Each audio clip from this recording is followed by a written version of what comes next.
Shri గురుచరణ సరోజరజ నిజమన ముకురు Sudhari వరనౌ రఘువర Vimala just జోదాయక ఫలచారి బుద్ధిహీనతను జానీకే సుమిరౌ పవన కుమార్ బల బుద్ధి విద్యా దేహు మొహి హరహు కలేశ వికార్ జయ హనుమాన్ జాన గుణ సాగర్ జయ కపీసతి హులోక ఉజాగర్ రామదూత అతులిత బలధామ అంజని పుత్ర పవన సుతనామ మహావీర విక్రమ భజరంగి కుమతి నివార సుమతి కేసంగి కంచన వరుణ విరాజ సుభేస కానన కుండల కుంచిత కేస ఆథ భద్ర ఔధ్వజా విరాజై కాంథే ముంజనేవూ సాజై శంకర సువన కేసరీ నందన తేజ ప్రతాప మహాజగబందన విద్యావాన గునీయతి చాతుర్ రామ కాజ కరిబేకో ఆతుర్ ప్రభు చరిత్ర సునిబేకో రసియా రామ లఖన్ సీతా మన బసియా సూక్ష్మ రూప ధరి సియహి దిఖావా వికట రూప ధరి లంక జరావా భీమ రూప ధరి అసుర సంహారే రామచంద్ర కే కాజ సవారే लाय सजीवन लखन जियाये श्री रघुबीर हर्षि उरलाये रघुपति किन्ही बहुत बड़ाई तुम मम प्रिय भरत ही समभाई सहस बदन तुम्हरो जस गावई अस कहि श्रीपति कंठ लगावई सनकादिक ब्रह्मादि मुनीसा नारद सारद सहित अहिसा जम कुबेर दिगपाल जहाते कभी कोविद कहि सके कहाते तुम उपकार सुग्रीव ही किन्हा राम मिलाय राजपद दिन्हा तुम्हरो मंत्र विभीषण माना लंकेश्वर भय सब जग जाना जुग सहस्र जोजन पर भानु लील्योता ही मधुर फल जानु प्रभु मुद्रिका मेलि मुख माहि जलधि लांघि गय अचर जनाहि दुर्गम काज जगति के जेते सुगम अनुग्रह तुम्हरे तेते राम दुआरे तुम रखवारे होत न आज्ञा बिनु पैसारे सब सुख लगई तुम्हारी सरना तुम रक्षक काहू को डरना आपन तेज संहारो आपै तीनों लोक हंकते कंपै भूत पिशाच निकट नहीं आवै महावीर जब नाम सुनावै नासै रोग हरै सब पीरा जपत निरंतर हनुमत बीरा संकट ते हनुमान छुड़ावै मन क्रम बचन ध्यान जुलावै सब पर राम तपस्वी राजा तिनके काज सकल तुम साजा और मनोरथ जो कोई लावै सोई अमित जीवन फल पावै चारों जुग पर ताप तुम्हारा है पर सिद्ध जगत उजियारा साधु संत के तुम रखवारे असुर निकंदन राम दुलारे अष्ट सिद्धि नव निधि के दाता असबर दीन जानकी माता राम रसायन तुम्हारे पासा सदा रहो रघुपति के दासा तुम्हारे भजन राम को पावै जन्म जन्म के दुख बिसरावै अंत काल रघुवर पुर जाई जहा जन्म हरि भक्त कहाई और देवता चित्त न धरई हनुमत से ही सर्व सुख करई संकट कटई मिटई सब पीरा जो सुमिरई हनुमत बलवीरा जय जय जय हनुमान गोसाई कृपा करहु गुरुदेव की नाई जो सत बार पाठ कर कोई छूट ही बंदी महासुख होई जो यह पढ़े हनुमान चालीसा होय सिद्धि साखी गौरीसा तुलसीदास सदा हरिचेरा की जयनाथ हृदय महडेरा पवन तनय संकट हरन मंगल मूर्ति रूप राम लक्ष्मण सीता सहित हृदय बसधु सुध भूप श्री पवन सुत हनुमान की जांबवत सुग्रीव हनुमत सीता लक्ष्मण भरत शत्रुघ्न परिवार समेत श्री रामचंद्र पर ब्रह्म की श्री रामचंद्र पर ब्रह्म की श्री रामचंद्र पर ब्रह्म की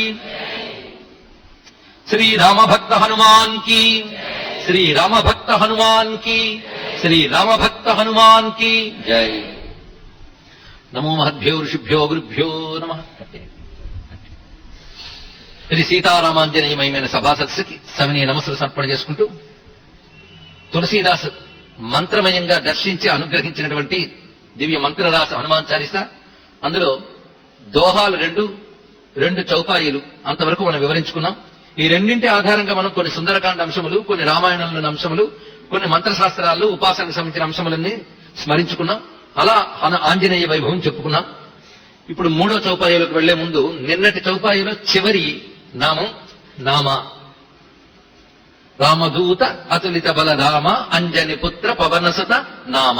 నామ అనే మాటకి మనం చెప్పుకుంటూ, నామ అంటే ప్రసిద్ధి చెందినవాడు అనొక అర్థం. వేదంలో నామశబ్దం ప్రసిద్ధి అనే దానికి పర్యాయ పదంగా వాడబడింది.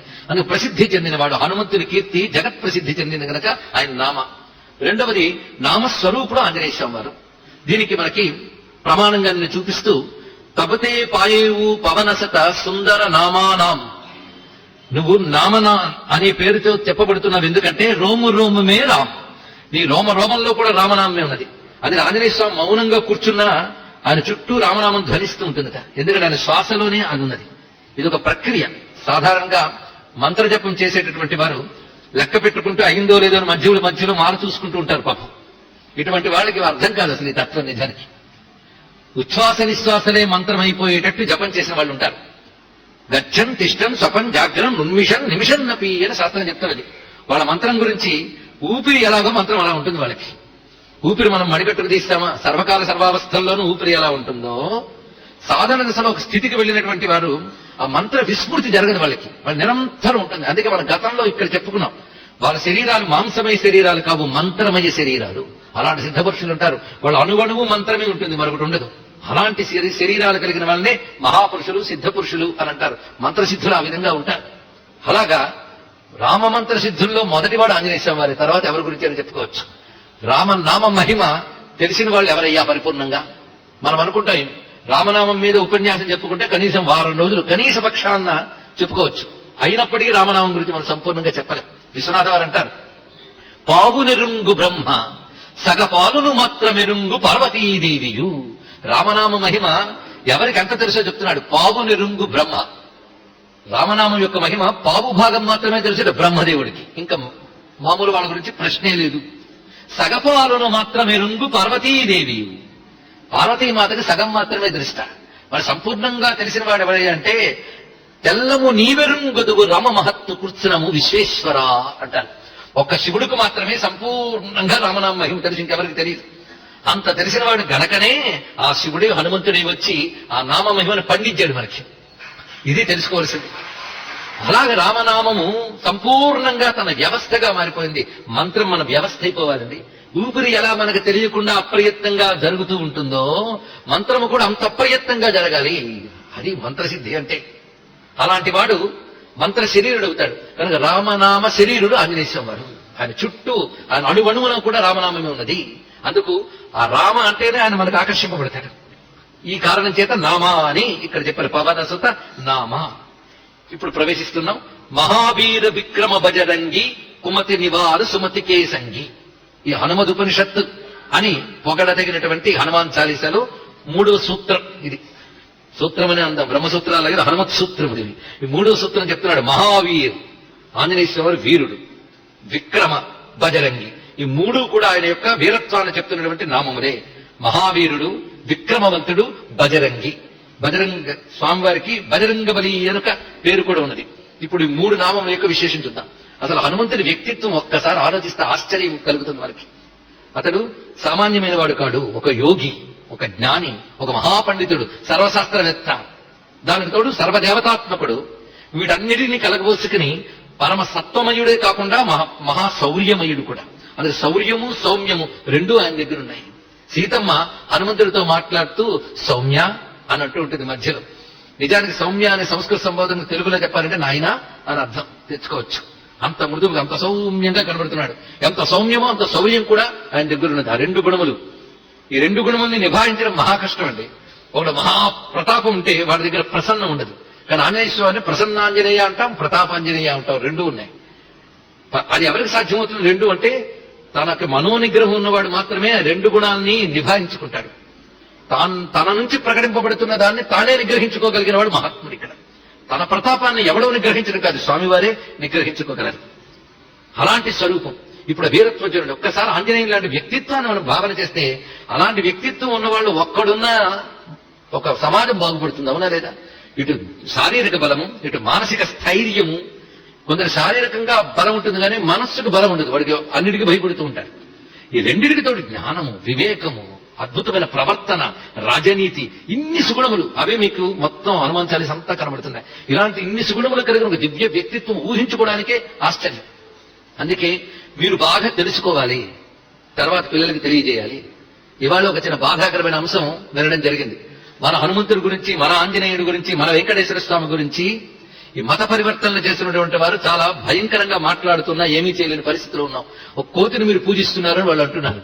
నిజంగా ఇది విజృంభిస్తే వాళ్ళు బతుకులు ఉండవు, గుర్తుపెట్టుకోండి. ఇక్కడ అంతదాకా ఎందుకు?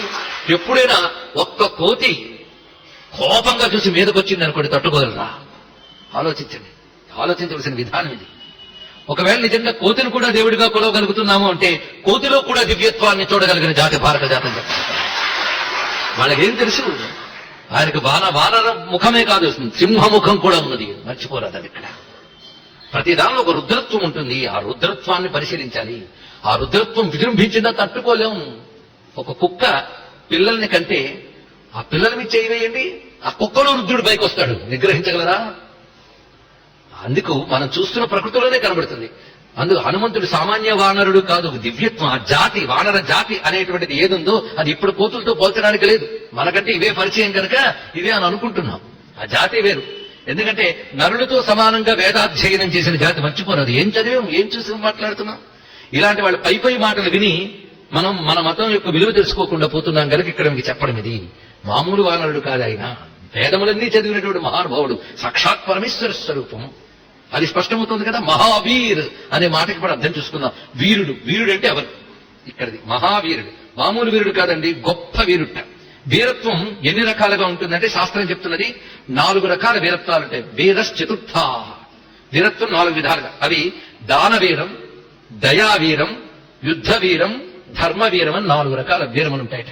ఆ 4 వీరత్వాలు ఎవరి దగ్గర ఉంటాయో వాణ్ణి మహావీరుడు అనాలి. ఏదో ఒకటి ఉంటే సరిపోదు. అందుకే దాన దయాయుద్ధ ధర్మై తదుపాధే ఉత్సాహస్య చతుర్విధత్వాత్ అని చెప్తున్నారు.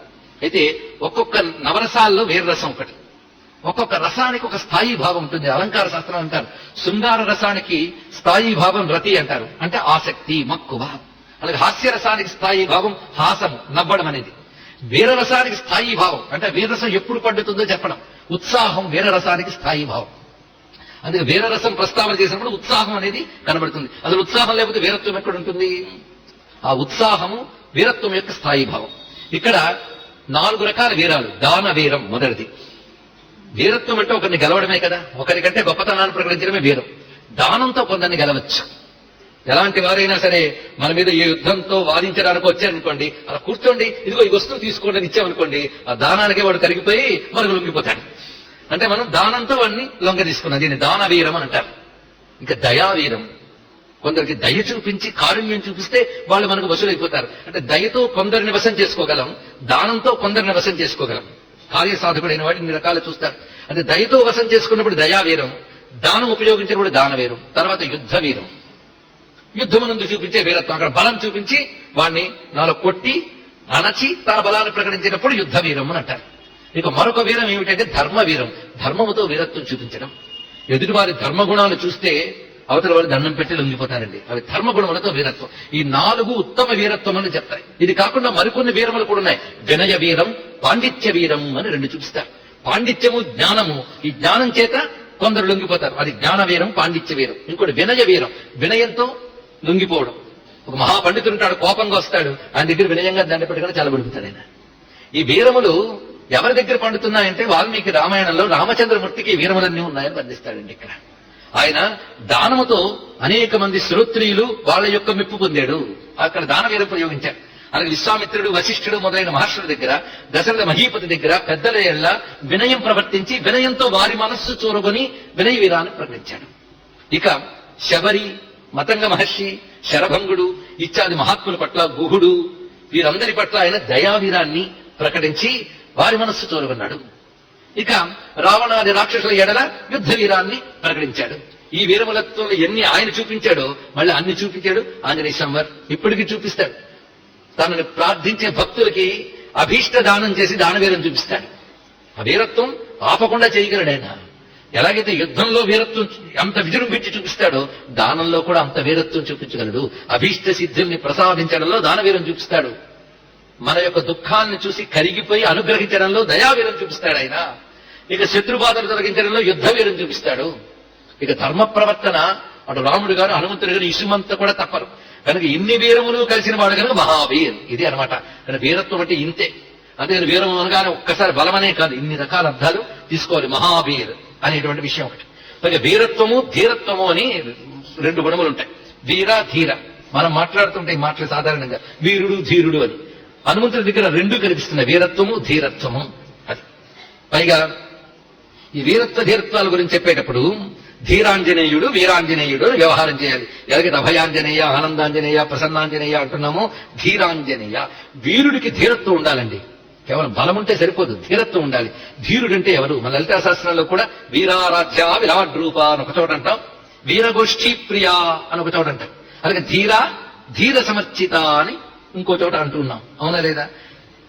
ధీరుల చేత ఆరాధింపబడుతుంది, వీరుల చేత ఆరాధింపబడుతుందిట. అంటే వీరులు ధీరులు మాత్రమే అమ్మని ఆరాధించగలరు కానీ ఇంకెవరు ఆరాధించలేరు. అయితే నాకు వీరత్వం లేదు, ధీరత్వం లేదండి, నేను అమ్మవారి ఆరాధనకు తగనా అని వెంటనే ప్రశ్న రావచ్చు. నిజమే, తగరు. వీరులు ధీరులు మాత్రమే తగుతారు. ఒకవేళ ఆరాధన చేస్తే వీరత్వం ధీరత్వం లేని వాళ్ళ ఆరాధన సంపూర్ణము కాదు. వీరుడు మాత్రమే సంపూర్ణంగా ఆరాధన చేయగలరు.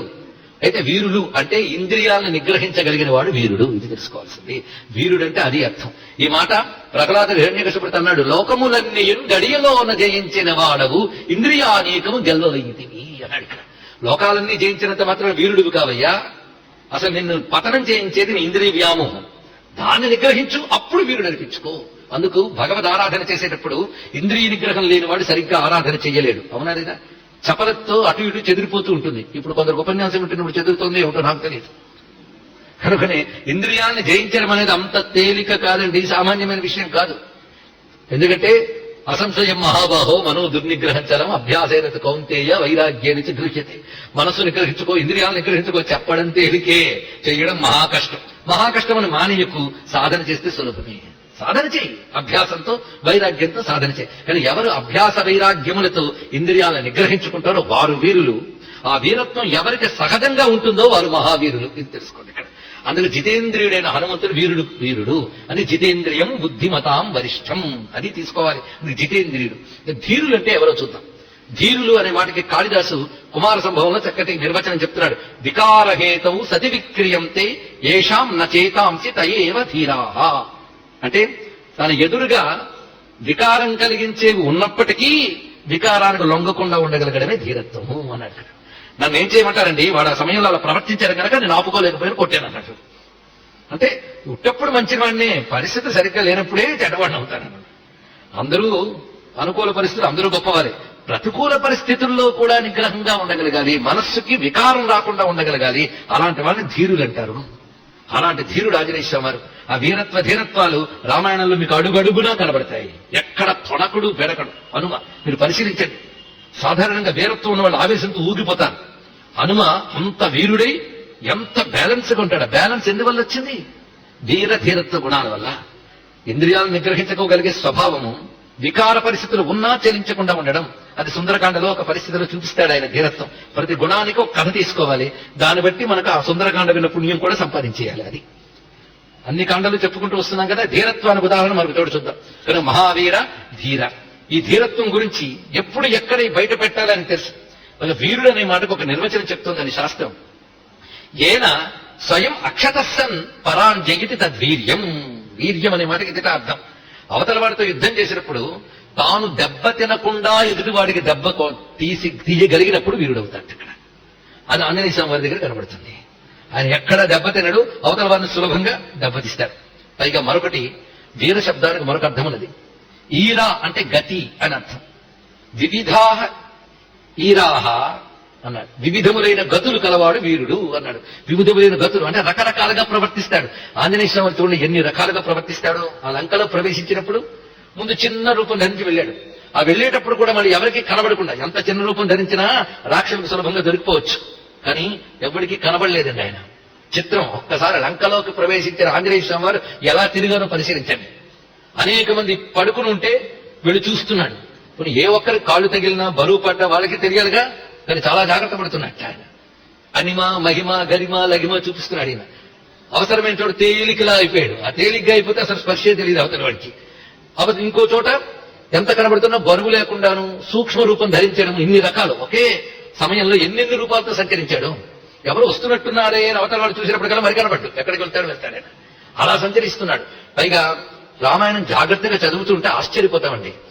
రావణాసురుడి వ్యవస్థ అంత గట్టిగా పెట్టాడంటే ఏ ఒక్కడు లంకలో ఎలా ప్రవేశించదలుచుకున్నా పట్టేయగలిగే గూఢచార వ్యవస్థ ఉంది రావణాసురుడి దగ్గర. సామాన్యుడేం కాడు వాడు, అంత ఒళ్ళు మనిషి నిద్రపోయే రాక్షసుడేం కాడు, పకడ్బందీగా ఉన్నాడు రావణాసురుడు. అది చూసి హనుమంతుడు ఆశ్చర్యపోతాడు. ఈ లంకలోకి రావడం అంత తేలిక కాదు, ఎవరు రాలేరు అని గట్టిగా చెప్తాడు. ఎందుకంటే అప్రమత్తంగా కాపలా కాస్తున్నటువంటి ఆయుధధారులైనటువంటి రక్షక భటులు చాలా మంది ఉన్నారట, మహాయోధులు ఒక్కొక్కడు. దీనికి తోడు ఇంకో మాట చెప్తాడు. దర్భముష్టి అంటే చేతులతో దర్భలు పట్టుకున్న మాంత్రికుడు తిరుగుతున్నాడు అని వర్ణించారు. ఇది సుందరకాండలో కనబడుతుంది. మనం దాటేస్తాం కానీ అక్కడ పట్టుకోవాలి. చేతులతో దర్భలు పట్టుకున్న మాంత్రికుడు తిరుగుతున్నారు అక్కడ. అంటే ఏ క్షుద్రశక్తి ఏదైనా ప్రయోగం ఎవరైనా చేస్తే, ఎందుకంటే సామాన్యంగా లోకంలో పేరున్న వాడి మీదకి, ప్రసిద్ధి చెందిన వాడి మీదకే కొందరు శత్రువులు ఉంటారే, మరి రావణుడికి ఉండరు. కానీ ఎవడైనా ఎదుర్కొనలేక ఏ మంత్ర ప్రయోగమో ఇంకేదైనా ప్రయోగమో చేస్తే ఆ ప్రయోగించిన శత్రువు గాని లోపలికి రాకుండా పట్టుకోవడానికి చేతిలో దర్భలు పట్టుకు తిరుగుతున్నట్ట కొందరు. ఆ దర్భల్లో మంత్రశక్తి నిక్షిప్తం చేసి తిరుగుతారు. ఎందుకంటే మంత్రశక్తిని లాగ్గలిగేటువంటి శక్తి కొన్నిటికి ఉంది, అందులో దర్భ ఒకటి. దర్భ చాలా త్వరగా మంత్రశక్తిని పట్టుకోలేదు, ఆయుధం. దర్భ సామాన్యం కాదు. ఇంద్రుడి చేతిలో వజ్రాయుధం ఎలాంటిదో ఉపాసకుడి చేతిలో దర్భ అలాంటిది అని శాస్త్రం చెప్తుంది. కూర్చోండి, అంత గొప్పది. అందుకే ఒక దర్భ తీసి బ్రహ్మాస్త్రం అభిమంత్రించి పంపాడు రామచంద్రమూర్తి, తెలుసు కదా. అది దర్భలు సామాన్యం కాదు, దర్భలు పట్టుకు తిరుగుతున్నట్టు కొందరు. అంటే అటువంటి డిఫెన్స్ సిస్టమ్ కూడా పెట్టుకున్నాడు, సెక్యూరిటీ అది కూడా పెట్టుకున్నాడు. ఇలాంటి సెక్యూరిటీ ఎవరి దగ్గర ఉండదు, రావణాసురుడి దగ్గర. ఎవడైనా ఒక దుష్టశక్తి గాని మాయతో ప్రవేశించినా ఈ దర్భలతో పట్టి వాడిని నాశనం చేయగలిగింది. అవి కూడా హనుమంతుడు చూసుకుంటూ వస్తున్నట్ట. అంటే హనుమంతుడు నా దర్భలు ఏమి చేయలేకపోయాయి అని దీని యొక్క అర్థం కదా. అంటే ఏ మంత్రశక్తులు హనుమంతుడి దగ్గర పని చెయ్యవు, అదొకటి తెలుసుకోవాల్సిన విషయం.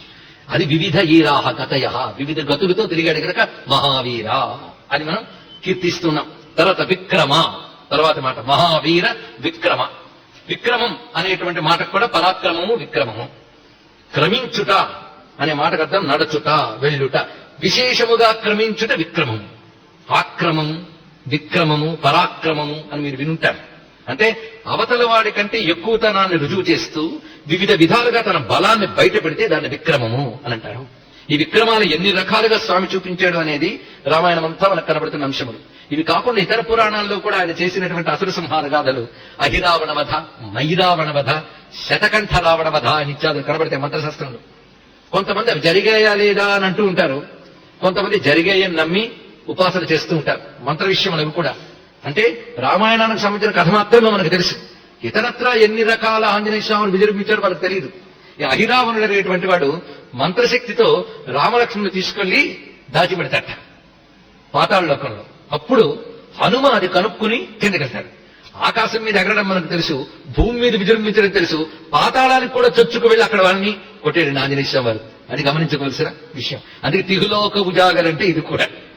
ఆయనకు వెళ్ళలేని చోటు లేదు, అడ్డు పెట్టలేరు ఎవరు. అంటే ఒక రాక్షసుడు మాయోపాయంతో చేసిన పనిని కూడా పసిగట్టి బయట పెట్టాడు. అందుకే రామచంద్రమూర్తికి నాగపాశం బంధిస్తే గరుత్మంతుని విడిచిపెట్టాడు.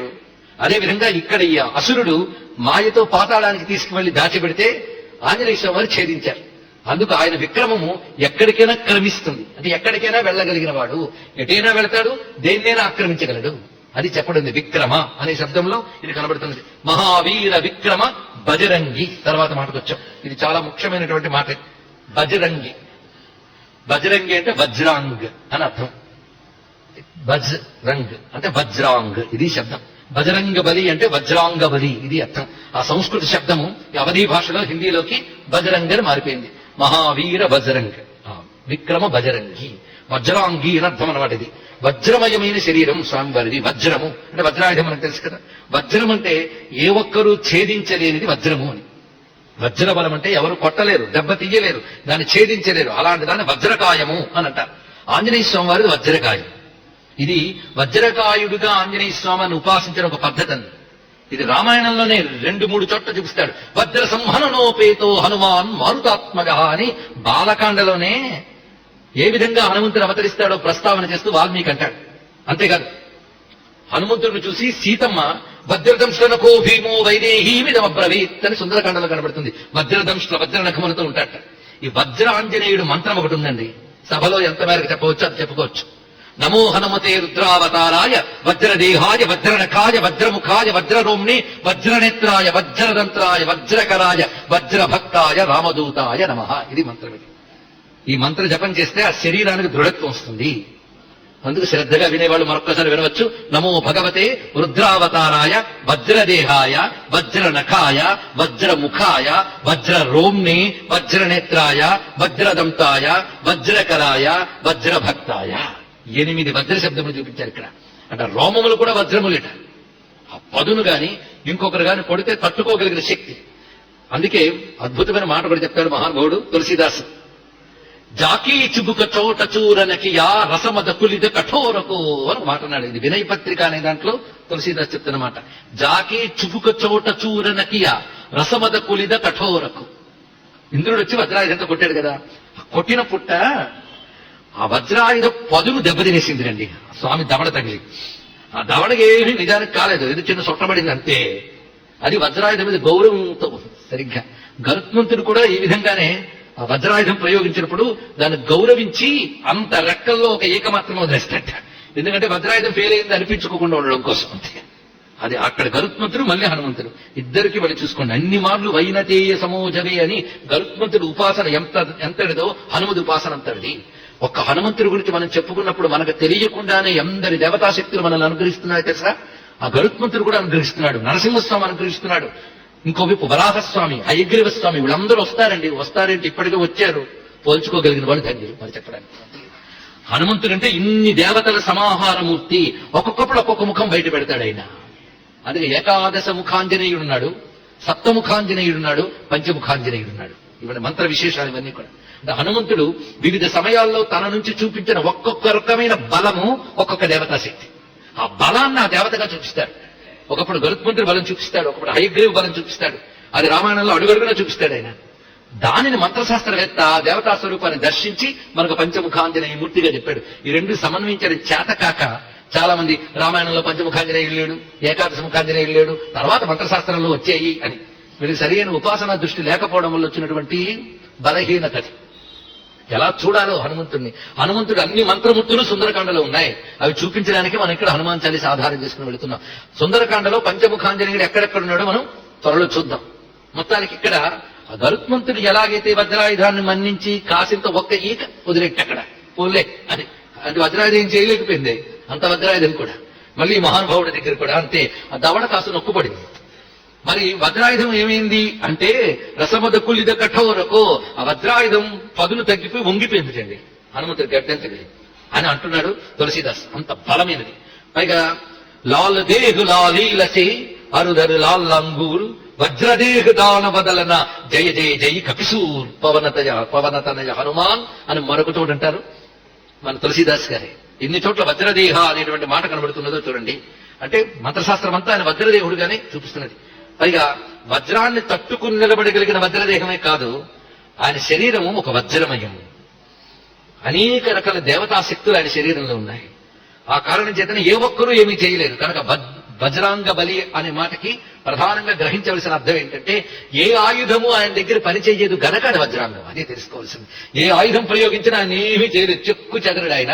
అందుకే వజ్రాంగ బలి బజరంగ బలి అన్నప్పుడు తెలుసుకోవాల్సింది బలమైనటువంటి ఆ శరీరంపై ఎవ్వడూ దెబ్బ తీయలేడు. ఏ ఒక్కడి దెబ్బ తగలని దిగే శరీరం అది. దానికి మనకు అనేక ఉదాహరణలు కనబడుతూ ఉంటాయి. ముఖ్యంగా ఇంద్రజిత్తు చేసిన పని కనిపించిన ప్రతి రాక్షసులను కొడుతూనే ఉన్నాడు ఆయన. ఎప్పుడు లంకలో వరుసగా మంత్రి సప్తగాన్ని కొట్టాడు, సేనాపతులను కొట్టాడు, అక్షకుమారుని కూడా కొట్టాడు ఒక్కొక్కటి. గుర్తుంది కదా సుందరకాండలో. చిట్ట ఇంద్రజిత్తు వచ్చాడు. ఇంద్రజిత్తు రకరకాల శస్త్రములు వేస్తున్నాడు, అస్త్రములు వేస్తున్నాడు. అన్ని కూడా హనుమంతుడి దగ్గర దెబ్బతినేస్తున్నాయి. ఆఖరికి ఇతడిని చంపలేము అని తెలిసిపోయింది ఎవరికి? ఇంద్రజిత్తుకి. నాన్న చెప్పేశాడు ఇది ఆవేశంగా చంపి తీసుకురా అని. ఇతడిని ఎవరు చంపలేరు, అబధ్యోయం, ఈయన ఎవరు చంపలేరు. మరి ఏం చేయాలి? అస్త్రంతో బంధించగలనేమో ప్రయత్నిస్తాను అన్నాడు. అస్త్రాల్లో కల్లా పెద్ద అస్త్రం బ్రహ్మాస్త్రం. అది ప్రయోగించాడండి. ఆ బ్రహ్మాస్త్రం వెయ్యగానే అధాటున ఉన్నటువంటి హనుమ ఒక్కసారి పడ్డాట కింద. ఏమిటిది అనుకున్నాడు. నన్ను పడగొట్టేది అది పెద్దది బ్రహ్మాస్త్రం ఇది. అయితే నాకు బ్రహ్మగారు ఇచ్చిన వరం ఉన్నది, అది కూడా నిన్నేమీ చెయ్యదని. కానీ కాసేపు గౌరవిస్తాను అనుకున్నాడు. చూడండి, అంతేగాని బ్రహ్మాస్త్రం కూడా పనిచేయలేదంటే బ్రహ్మాస్త్రానికి అవమానం కదా. అందుకు కాసేపు గౌరవిస్తానని బ్రహ్మాస్త్రాన్ని కట్టుబడ్డట్టు ఉన్నట్ట. పైగా వచ్చిన వాళ్ళందరినీ కొట్టిపారేస్తుంటే రావణాసురుని చూసేది ఎప్పుడు, కాబట్టి దీన్ని కట్టుబడ్డట్టుంటాను అనుకున్నట్ట. అంటే అక్కడ పని చేయలేదు బ్రహ్మాస్త్రం కూడా, అది వజ్రదేహం అంటే. అప్పుడు ఏం జరిగింది, అక్కడ ఉన్న రాక్షసులు వెంటనే తొందరపడిపోయి వచ్చి ఎవరూ బంధించలేనటువంటి హనుమంతుడిని ఇప్పుడు బ్రహ్మాస్త్రం బంధించింది అని తాడు తెచ్చుకొచ్చి కట్టాడండి. ఇక్కడ పిచ్చిన ఇల్లు అనుకున్నాడు ఎవడు, ఇంద్రజిత్తు. ఎంత పిచ్చి పనిచేసారు వీళ్ళు. ఎందుకంటే అస్త్రము చేయి బంధింపబడిన వాడికి బయట మరొక తాడు గాని కర్ర గాని తగిలితే అస్త్రశక్తి విడిచిపెట్టేస్తుంది. ఇప్పుడు హనుమంతుడిని విడిచిపెట్టేస్తే మనం వీళ్ళందరూ ఏమైపోతారని, కానీ హనుమంతుడికి తెలిసి విడిచిపెట్టేసిందని. కానీ ఆ తాడు కట్టబడ్డట్టు నటించాడు ఆయన. ఆ నటించాడని తెలియదు ఇంద్రజిత్తుకి. బంధింపబడ్డాను అనుకుని నాతో వచ్చేస్తున్నాడు అనుకున్నాడు ఆయన, కానీ బంధింపబడ్డట్టు వస్తున్నాడు ఆయన. అక్కడ ఆ వస్తున్నంతసేపు ఇంద్రజిత్తు టెన్షన్. ఎప్పుడో తెలిసిపోయి నన్ను ఏ అస్త్రము బంధించలేదని ఒక్కసారి విదిలించాడా, ఆ తాడు ఏమవుతుంది, మొక్కలవుతుంది. కానీ రావణాసును చూడాలని సరదాతో కాసేపు భరించాడు అక్కడ. అదండి వజ్రదేహం అంటే. ఈ ఘట్టాలన్నీ తలంచుకుని అప్పుడు మహావీర విక్రమ బజరంగి అనగానే ఇన్ని మననం చేస్తే చాలు రక్షించగలిగేటటువంటి ఘట్టాలు మనం ఇప్పుడు స్మరించుకున్నాం. ఆ ఘట్టాల స్మరణ అలాంటిది. ఈ ఘట్టాలు స్మరించిన వారికి కూడా ఏ బాధ లేకుండా స్వామి చూస్తారు. అందుకే వజ్రాంగి అనే మాటలో ఇది ప్రధానమైనటువంటి అర్థాన్ని మనం గ్రహిస్తున్నాం. మరొక విశేషం ఏంటంటే, ఆ వజ్రాంగ బలి అనే దానికి ఏ ఒక్కరూ చెయ్యలేనిది తన శరీరం తను చేసి చూపించాడు వజ్రాంగంతో. ఉదాహరణకి ఆ మహావీర విక్రమ బజరంగి మూడింటికి కలిపిన ఎన్నో ఉదాహరణలు చూపించవచ్చు. కానీ ఏ ఉదాహరణ చెప్పుకుంటే మనకు పుణ్యము పురుషార్థము వస్తుందో, వినినంత మాత్రమునే ఒక ఫలితం వస్తుందో, ఆ మంత్రమైన ఘట్టాలు మాత్రమే ఇక్కడ నేను తీసుకొచ్చి చూపిస్తున్నాం. అందుకని తెలిసిందే లేండి అని పొరపాటును కూడా అనుకోవచ్చు. ఎప్పుడు మననం చేసుకోవాల్సిన ఘట్టం ఇది. హిమవాన్ మందరో మేరు త్రైలోక్యం వా సహామరై శక్యం భుజాభ్యాం ఉద్ధర్తం నశక్యో భరతారుజ. రావణాసురుడు యుద్ధ భూమిలోకి వచ్చాడు. ఆ వచ్చి యుద్ధం చాలా భయంకరంగా జరుగుతుంది. అందులో లక్ష్మణస్వామి ఎదుర్కొన్నాడు రావణాసురుడిని. తన శక్తి ఆయుధాన్ని ప్రయోగించాడు రావణాసురుడు. ఆ శక్తి ఆయుధంతో పడిపోయాడు లక్ష్మణస్వామి. నిశ్చేష్టుడి పడిపోయాడు ఆశ్చర్యకరంగా. ఈ లక్ష్మణస్వామిని ఎత్తుకుపోదాం అనుకున్నాడు. ఎందుకంటే సీతారామ లక్ష్మణులు ముగ్గురు కలిసి కదా వనవాసాలకు వచ్చారు. అందుకు రామచంద్రమూర్తి యొక్క శక్తి దెబ్బతీయాలి అంటే ముందు సీతను తీసుకువెళ్లి దాచిపెట్టాడు. ఇప్పుడు ఈ లక్ష్మణస్వామిని కూడా తీసుకెళ్లిపోదామని అనుకున్నాడు. అనుకుని క్రింద పడినటువంటి లక్ష్మణస్వామిని తీసుకుపోదామని వచ్చాడు. ఎంత అండి లక్ష్మణస్వామి అంటే? ఆ మాత్రం ఉన్నాడు. రావణుడు ఎప్పటివాడు, పైగా 10 తలకాయల వాడు, 20 చేతుల వాడు. ఈయన 2 చేతుల వాడు, 1 తలకాయ వాడు. ఈయన ఎంతసేపు చెయ్యి పెట్టేట వల్ల కాలేదానికి. ఏ మహానుభావుడు సంకర్షణ ఆదిశేష రూపంతో సమస్త పృథ్వీని భరిస్తున్నాడో ఆ మహాత్ముడిని ఎత్తగలరండి అంత తేలిగ్గా. ఎత్తుదామని ప్రయత్నించాడు. కానీ ఇక్కడ వాల్మీకి మాట అంటున్నాడు, హిమవాన్ మందరో మేరు తైలోక్యం వా సహా అమరై. హిమవత్పర్వతం గాని, మందర పర్వతం గాని, మేరు పర్వతం గాని, లేదా దేవతలతో సహా ముల్లోకాలు గాని, వీటిలో వేటినైనా ఎత్తవచ్చు గాని లక్ష్మణస్వామిని ఎత్తడం సాధ్యం కాదు. అది ఆయన యొక్క శక్తి. అలాంటి అతన్ని ఎత్తుదామని ప్రయత్నిస్తున్నాడు. మూతి బిగిస్తున్నాడు, 20 చేతులు పెడుతున్నాడు, వల్ల కావట్లేదు. దూరం నుంచి చూస్తున్నట్టు ఆంజనేయ స్వామి ఒక్కసారి దుముకొచ్చాడు స్వామి. వచ్చి తతక్రుద్ధో వాయుసుతో రావణం సమభిద్రవత్ ఆజఘానో రసిక్రుద్ధో వజ్రకల్పేన ముష్టినా. ఎందుకు ఏ ఉదాహరణ తీసుకుంటున్నావో తెలుస్తుంది కదా. వజ్రకల్పేన ముష్టినా, తిన్నగా వచ్చి గుండె మీద ఒక గుద్దుగుద్దెట్టండి ఆంజనేయ స్వామి వారు. దేనితో? వజ్రకల్పేన ముష్టినా, వజ్ర సమానమైనటువంటి తన పిడికిలతో గుద్దాడు. ఎప్పుడైతే ఆ విధంగా దెబ్బతిన్నాడు, తేన ముష్టి ప్రహారేణ రావణో రాక్షసేశ్వర జానుభ్యామివద్భూమౌ చచాలచ పపాతచ. వెంటనే ఆ మోకాళ్ళ మీద చిలుకలు పడిపెట్టాడు దెబ్బకు ఒక్కసారి. అంత రావణాసురుడు. ఎవడైతే కైలాసాన్ని కూడా కదిలించగలిగాడో వాడు హనుమంతుడి దెబ్బకి కింద పడిపోయాడు. అప్పుడు ఆస్యైశ్చాం నేత్రై శ్రవణై పపాత రుధిరం బహు విఘూర్ణమానో నిశ్చేష్టో రథోపస్థ ఉపావిశత్. కంటి నుంచి, ముక్కు రంధ్రాల నుంచి, చెవుల రంధ్రాల నుంచి నెత్తురు వచ్చిందండి. ఎక్కడ కొడితే ఎక్కడ నెత్తురు వచ్చిందో చూడండి. అది హనుమంతుడి దెబ్బ అంటే. ఆ నెత్తురు వచ్చి పడిపోయాడు ఆయన. అప్పుడు ఆంజనేయ స్వామి వారు అవలీలగా లక్ష్మణస్వామిని ఎత్తుకుని తిన్నగా తీసుకుని రామచంద్రమూర్తి దగ్గర పెట్టాట. అక్కడ రావణాసురుని కొట్టడం ఒకటి, లక్ష్మణస్వామిని ఎత్తడం ఒకటి. ఈ రెండిట్లో మహావీర విక్రమ బజరంగి చూపిస్తున్నాడు. ఈ ఘట్టం చెప్తూ గొప్ప మాట అంటున్నాడు వాల్మీకి. వాయుసూనో సుహృత్వేన భక్త్యా పరమయాత సహ శత్రుణామ ప్రకంచోపి లఘుత్వం అగమత్ కపౌ. ఈ మాటలో ఉన్న అర్థం చూడండి. లక్ష్మణస్వామిని రావణాసుడు ఎత్తలేకపోయాడు, ఆంజనేయుడు సులభంగా ఎత్తగలిగాడు. లక్ష్మణుడు ఎవరండి? విష్ణువే కదా. ఇప్పుడైనా ఎత్తగలగడం. ఆ లక్ష్మణుడిని రాముడిని కూడా భుజాల మీద ఎత్తుకున్నవాడు మహానుభావుడు, మర్చిపోవచ్చు. మొట్టమొదటి సుగ్రీవుడి దగ్గరికి తీసుకెళ్ళినప్పుడే భుజాల మీద ఎత్తుకుని తీసుకెళ్ళాడు. అంతేకాదు మొట్టమొదటిగా రావణుడిని ఎదుర్కొంటాడు రామచంద్రమూర్తి. మొట్టమొదటి యుద్ధం ఆ యుద్ధంలో రావణాసురుడు రథం మీద ఉంటాడు, రామచంద్రమూర్తి క్రింద ఉంటాడు. మహాస్వామికి రథం లేకపోవడం అనుకున్నట్టు ఆంజనేయ స్వామి వాడికి ధీటుగా ఉండాలిగా, ప్రత్యర్థికి ధీటుగా ఉండాలి కదా. ఆ రథం దెబ్బతింటుందేమో కానీ ఈ రథం దెబ్బతింది స్వామి, నా భుజం ఎక్కువ అన్నట్టు ఇక్కడ. అప్పుడు భుజం ఎక్కి రామచంద్రమూర్తి మొదటి యుద్ధం అంతా రావణాసురుడితో ఆ విధంగా చేశాడు. అంటే అటు రాముణ్ణి ఇటు లక్ష్మణుడిని కూడా భుజం మీద ఎత్తుకున్నాడు. లక్ష్మణస్వామిని ఎత్తలేకపోయాడు రావణాసురుడు, ఇంకా రాముణ్ణి ఎత్తగలడు అని ఎత్తలేడని వేరే చెప్పనక్కర్లేదు కదా. వాళ్ళిద్దరిని కూడా భుజాన్ని ఎత్తుకున్నాడు. ఇక్కడ ఒక మాట అంటున్నాడు వాల్మీకి. దీనిలో అర్థం ఏమిటి అంటే అహంకారం భగవంతుడిని ఎత్తుకోలేదు, భక్తి ఒక్కటే భగవంతుడిని ఎత్తుకోగలదు. ఇది దీని యొక్క విశేషత. భక్తి మాత్రమే భగవంతుడిని ఎత్తుకోగలదు, ఇంకెవరూ ఎత్తుకోలేదు. అందుకే హనుమంతుడు భుజం మీద ఉన్న రాముడిని ఒక్కసారి ధ్యానం చేయండి, అది గొప్ప ధ్యానం. అది భక్తి ఎత్తుకున్న భగవంతుడు, అది ఆ విషయం. అందుకే ఏ విధంగా ఉన్నాడయ్యా మా రామచంద్రమూర్తి హనుమంతుని యొక్క భుజం మీద అంటే కనకక్ష్మాధరమందు నీల నవమేఘంబోజనం ఠీవిగా హనుమద్వీర భుజంబుపై వెలిగి ఘోరాకార దైతేయులన్ దునుమంగాదను నీదు మూర్తి మనమందున్ జయమై జుచితిన్ ఘన సద్భక్తియే నిన్ను ఎత్తు కలకాగా రామచంద్ర ప్రభు కనకక్ష్మాధరమందు నీలనవమేఘంబోజనం. బంగారు కొండ కొన మీద నీలమేఘం ఉంటే ఎలా ఉంటుందో అలాగా బంగారు శరీరంతో ఉన్న ఆంజనేయ స్వామి భుజం మీద నీలమేఘశ్యాముడైన రామచంద్రమూర్తి ప్రకాశిస్తున్నాడు. అందుకు భక్తి ఒక్కటే భగవంతుడిని ఎత్తుకోగలదని రుజువు చేస్తున్నారు.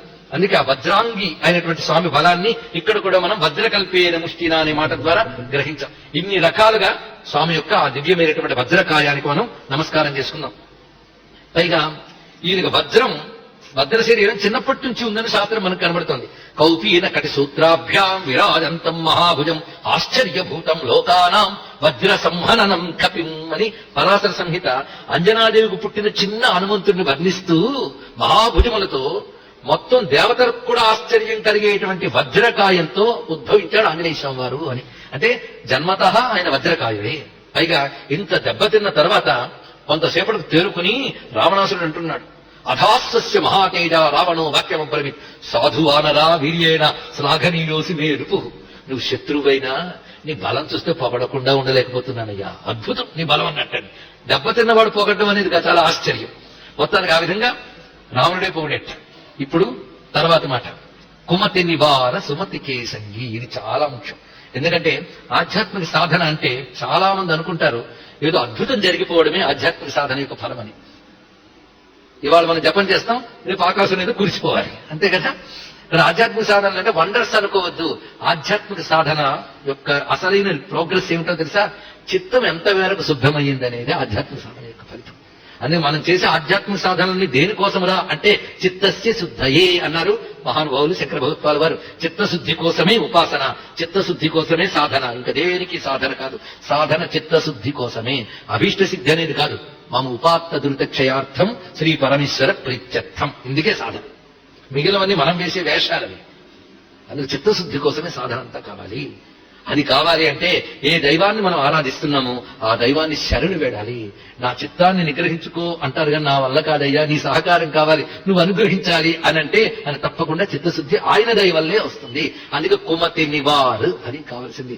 కుమతిని పోగొట్టువాడు కుమతి అంటే తెలుస్తుంది కదా, చెడు బుద్ధిని పోగొడతాడు స్వామి. హనుమద్ ఉపాసన ఫలితం ముందు కావాల్సింది కుమతి నివారణ. రెండవది సత్పురుషుల సాంగత్యం. ఇది చాలా అవసరం. మనలో సంలక్షణం పెరగాలంటే సత్పురుషులతో సాంగత్యం ఉండాలి. ఇదిగో 10 రోజులు 11 రోజులు హనుమత్ కథ విన్నాం, తర్వాత ఎవరి ప్రపంచం వాళ్ళది. హనుమత్ కథ విన్నప్పుడు ఇవాళ విని వెళ్ళి రేపు మళ్ళీ వింటామన్న మధ్యకాలంలో అప్పుడప్పుడు ఆంజనేయుడు గుర్తొచ్చి మన సహాయిగా ఉంటుంది. అయిపోయిన తర్వాత మళ్ళీ ప్రపంచం అంతా మళ్ళీ అంటుకుని మనకి వికారాలు. కానీ ఎప్పుడు భగవంతుడు మన నుంచి దూరం కాకుండా ఉండాలి అంటే ఎప్పుడు సత్సాంగత్యం ఉంచుకోవాల్సిందే. సత్సంగం మాత్రమే మనలో సత్తుని కాపాడుతుంది. అందుకు కుమతి నివార సుమతి కేసంగి ఈ మాట చెప్తాడు నారద భక్తి సూత్రాల్లో. తదేవ సాధ్యత. సత్సంగాన్ని సాధించు, అంతేకాదు దుస్సంగాన్ని విడిచిపెట్టు. రెండు, సత్సంగాన్ని సాధించు అని చెప్పాలి, దుస్సంగాన్ని విడిచిపెట్టని చెప్పాలి. నేను పట్టుకోవాలో నేను వదలాలో తెలియాలండి. దుస్సంగం ఒకటి మహాప్రమాదం. దుస్సంగం అంటే దుష్టులని కాదు, దుష్ట బుద్ధులతో సంఘం కూడా. అందుకు కుమతి నివారు చాలా గొప్ప మాట. మీరు ఆంజనేశ్వరాన్ని ఉపాసన చేస్తే చెడు బుద్ధి పుట్టనివ్వడు, పుట్టినా తుంచేస్తాడు. ఎందుకంటే చెడు ఆలోచన రాకూడదు నిజమే, కానీ ఆలోచన ఆచరణ రూపంలో రాకుండా జాగ్రత్త పడాలి. ఒక ఆయన మీద మహాపాపం వచ్చింది, ఏదో మాట విన్నాడు. విన్న వెంటనే మనం కొట్టేస్తాను కథ పట్టుకెళ్ళి చిన్నగా ఎక్కడ ఉంటాడో తెలుసుకున్నాడు. వెళ్ళేటప్పటికి వాడు దృష్టి పెట్టుకుని వాడు లేడు అక్కడ. దానితో వెంటనే ఇంటికి వచ్చేసాడు. తర్వాత తెలిసింది వాడి తప్పు కాదని. అయ్యో నేను తొందరపడి కొట్టేస్తుంటే ఏమయ్యేది, కొట్టేసి దానికి వెళ్ళాడు కానీ వాడు లేడు. అంటే చెడు ఆలోచన వచ్చినా అది చెడు రూపంగా పని కాకుండా ఎవడాపాడు? ఏ పుణ్యమో ఆపింది. లేకపోతే వాడికి వాడు కొట్టిన మహాపాపముడు వచ్చేది. అందుకే భగవంతుడిని ఆరాధన చేస్తుంటే చెడు బుద్ధి పుట్టించడు. ఒకవేళ ప్రారంభవశాత్తు దుర్వాసనల వల్ల చెడు బుద్ధి పుట్టినా అది చెడు పనిగా రానివ్వకుండా ఎక్కడైనా ఆపుతాడు. లేకపోతే మరో పాపం మనకు వస్తుంది. ఇది ఎప్పుడు గుర్తుపెట్టుకుని స్వామి నా బుద్ధిని సరి అయిన మార్గంలో నడిపించు అని అడగండి. అంతకు మించిన గొప్ప ప్రార్థన లేదు. మనమందరం భగవంతుడికి ప్రార్థన అంటే లిస్టు కూడా పక్కన పెట్టుకుంటాం, కోరికల లిస్టు. మనకి ఆ లిస్టు చదివినప్పుడు మనకే ఆయాసం వస్తుంది, వినడానికి ఆయనకేం వస్తుంది నాకు తెలియదు, అన్నుంటాయి. అదే శాస్త్రం భగవంతుడు ఏం కోరుకోవాలంటే గొప్ప మాట కోరుకుందండి, చిన్న మాట. సనో బుద్ధ్యా శుభయా సంభ్యునక్తు. ఉపనిషత్తుల మంత్రం ఇది, శ్వేతాసత్రం చెప్తుంది. సనో బుద్ధ్యా శుభయా సంభ్యునక్తు. ఆ భగవంతుడు నా బుద్ధిని శుభమైన సంకల్పాలతో కలుపుగాక. ఏం కావాలండి? బుద్ధిని బాగు చేయమని అడగడం కంటే గొప్ప కోరిక ఏమీ లేదండి. అది కుమత నివార సుమత కేసంగి. నాలో కుబుద్ధిని పోగొట్టు సద్బుద్ధులతో నా మనస్సుని అనుబంధం చెయ్యు, కలుపు సుమతి కేసంగి. ఇది చాలా ముఖ్యం. అలా కాపాడతాడండి, కాపాడాడు. చూడండి ఎప్పుడెప్పుడు మన బుద్ధుల్లో చెడు కాస్త మొలకెత్తనా ఎలా సవరిస్తాడనేది ఆయన ఆశ్రయించిన వారిని ఎలా కాపాడాడు అన్నది బట్టి తెలిసిపోతుంది. ఉదాహరణకి ఆయన ఆశ్రయించినటువంటి మహానుభావుడు హనుమద్ ఉపాసకులు కొందరు ఉన్నారండి. రామాయణం పరిశీలిస్తే హనుమద్ భక్తుల్లో హనుమంతుడిని అంటి పెట్టుకుని వాళ్ళు కొందరు ఉన్నారు. ఏ కష్టం వచ్చినా అన్ని విడిచిపెట్టారు కానీ హనుమంతుడిని మాత్రం విడిచిపెట్టలేదు. తనని విడిచిపెట్టకుండా పట్టుకున్న వాళ్ళని తాను ఎంత అనుగ్రహిస్తాడో తెలియాలి. అలా పట్టుకున్న వాళ్ళలో మొట్టమొదటి వాడు సుగ్రీవుడు. సుగ్రీవుడు ఆంజనేయ ఉపాసకుడు, జాంబవంతుడు ఆంజనేయ ఉపాసకుడు. ఇవి తెలియాలంటే దానికి సంబంధించిన శాస్త్రం చూడండి. మంత్రశాస్త్రంలో హనుమంతుడి ధ్యాన శ్లోకం చెప్తున్నారు. బాలార్కాయుత తేజసం త్రిభువన ప్రక్షోభకం సుందరం నాదేనైవ సమస్త దానవగణాం సంత్రాసయంతం ప్రభుం సుగ్రీవాది సమస్త వానరగణై సంసేవ్య పాదాంబుజం శ్రీమద్రామ పదాంబుజ స్మృతిరతం ఛాయామి వాతాత్మజం అని మనకి సంహితా గ్రంథాలు చెప్తున్నాయి.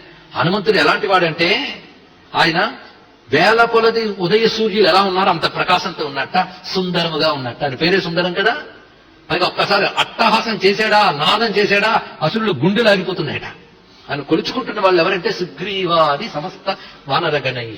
వాళ్ళు వెంటబడుతూ ఉంటే పరిగెత్తాడు కానీ హనుమంతుడు వదలలేదండి సుగ్రీవుడు. ఆ ఒక్కదానికి హనుమంతుడు ఎంత ఉపకారం చేశాడో తర్వాత చెప్పుకున్నాం కానీ మీకు తెలిసి ఇప్పటికే. పైగా అంటి పెట్టుకున్నాడు కనుక ఎప్పటికప్పుడు జాగ్రత్తగా కనిపెట్టుకుంటూ బుద్ధిని బాగు చేసేది చూడండి సుగ్రీవుడికి. ఉదాహరణ సుగ్రీవుడు తీసుకుంటే తర్వాత అన్ని చెప్పుకోవచ్చు. మొట్టమొదటి సుగ్రీవుడు రామచంద్రమూర్తిని చూసి భయపడిపోయాడు. అయ్యా భయం కుమతి రాకూడదు. భయం అనేది కుమతి. బుద్ధికి భయం వచ్చిందే దెబ్బతినిస్తావు. భయపడకు, కొంచెం ఆలోచించి నిర్ణయం తీసుకోవాలి కానీ భయపడి నిర్ణయం తీసుకుంటావా? అవతల వాళ్ళు ఎవరో తెలుసుకోకుండా నీ అంత నువ్వే ఏదో అనుకుని భయపడుతున్నావు. ఇదిగో ఆ భయం నేను పోగొడతాను, వెళ్తానుండు అని వెళ్ళాడు. అంటే బుద్ధి చెప్పాడే లేదా కుమతి నివారు. అంతేకాదు తిరిగి ఆ తర్వాత బాలివధ జరిగిపోయింది. సుగ్రీవుడు పట్టాభిషిక్తుడయ్యాడు. పోయిన రాజ్యం అంతా తిరిగి వచ్చింది. సుఖాలు మరిగాడు. ఆ సుఖాల్లో పడిపోయి ఉన్నాడు. రామచంద్రమూర్తికి చాతుర్మాస్యములు పూర్తయిపోయాయి కానీ సీతాన్వేషణకు సుగ్రీవుడు ఏ ప్రయత్నము చేయలేదు. ఆ చేయనప్పుడు జరిగినది ఏమిటి? రామచంద్రమూర్తికి మహా కోపం వచ్చింది. చెప్పిన పని చేయలేదే మిత్రుడు అని హెచ్చరించాలి కదా. ఎంత కరుణామయుడైనా సమయానికి హెచ్చరించాలండి. ఆ హెచ్చరిక ఎలా పంపాడు? లక్ష్మణస్వామి ద్వారా వెళ్ళింది. ఆ లక్ష్మణుడు వెళ్ళాడు తిన్నగా సుగ్రీవుడిని చివాట్లు పెట్టడానికి. ఇక్కడ విశ్వనాథ్ వారు గొప్ప మాట అంటారు. సూర్యుడు నేరుగా కాంతిని ఇవ్వడం కంటే అదొక అద్దం మీద రిఫ్లెక్ట్ అయ్యి మన మీదకి వచ్చింది అనుకోండి, భరించడం కష్టం. చూడండి ఎప్పుడైనా సూర్యకాంతి మీద పడడం కంటే అద్దం మీద పడి మన మీదకి వస్తే ఇంకా తీవ్రంగా ఉంటుందిట. కనుక రామసూర్యుడి కాంతి లక్ష్మణుడనే అద్దం నుంచి మరింత తీవ్రంగా కనబడుతుంది అక్కడికి. అలా లక్ష్మణస్వామి అక్కడికి వెళ్ళాట. ఆ వెళ్ళినప్పుడు నిజానికి ఆ కోపానికి ఏమైపోవాలండి సుగ్రీవుడు? గడగడ వణికాడు. కానీ అప్పుడు వచ్చాడు ఆంజనేయ వారు. అటు లక్ష్మణస్వామిని తప్పు చేశాడు, క్షమించవయ్యా అంటూ అటు లక్ష్మణస్వామి యొక్క కోపం సుగ్రీవుడి మీద పడకుండా అతన్ని చల్లబరిచాడు. అదే సమయంలో సుగ్రీవుని వెనకేసుకొచ్చి మా వాడు కరెక్ట్ చేశాడు అనలేదు. సుగ్రీవుడిని మందలించాడు, జాగ్రత్తగా ప్రవర్తించాలి. ఎందుకంటే ఒకరి ద్వారా మనం ఒక మేలు పొందినప్పుడు ఎంత తొందరగా ప్రత్యుపకారం చేద్దామా అనే తాపత్రయం ఉండాలి. ఇది చాలా ముఖ్యమైన అంశము. దీని కృతజ్ఞత అనే గుణం అంటారు. ఆ కృతజ్ఞతలో రామచంద్రుడి మేటి అనేది నువ్వు తెలుసుకో. అందుకు ఆ ప్రత్యుపకారం అనేది చెయ్యాలయ్యా. నువ్వు భోగం అనుభవించడం కంటే ముందు ప్రత్యుపకారం గురించి ఆలోచించాలని బుద్ధి చెప్తాను. ఆ బుద్ధి చెప్పేటప్పుడు ఎన్ని రకాలు. ఒకవైపు ఆయనని సంస్కరిస్తున్నాడు, ఇంకోవైపు లక్ష్మణుడు కోపం వల్ల సుగ్రీవుడికి ప్రమాదం కలగకుండా కాపాడాడు. అది హనుమంతుడు తన భక్తులను అంత జాగ్రత్తగా కాపాడుకుంటాడు. అది ప్రమాదం రానివ్వకుండా కాపాడుతూనే మన బుద్ధిని బాగు చేస్తాడు. అది కనిపిస్తుంది. పైగా హనుమంతుడికి దగ్గర కావాలి అంటే మనం పెంచుకోవాల్సిన సుమతి. అందుకే సుమతికే సంగి. సంగి అంటే సంఘం అంటే స్నేహం.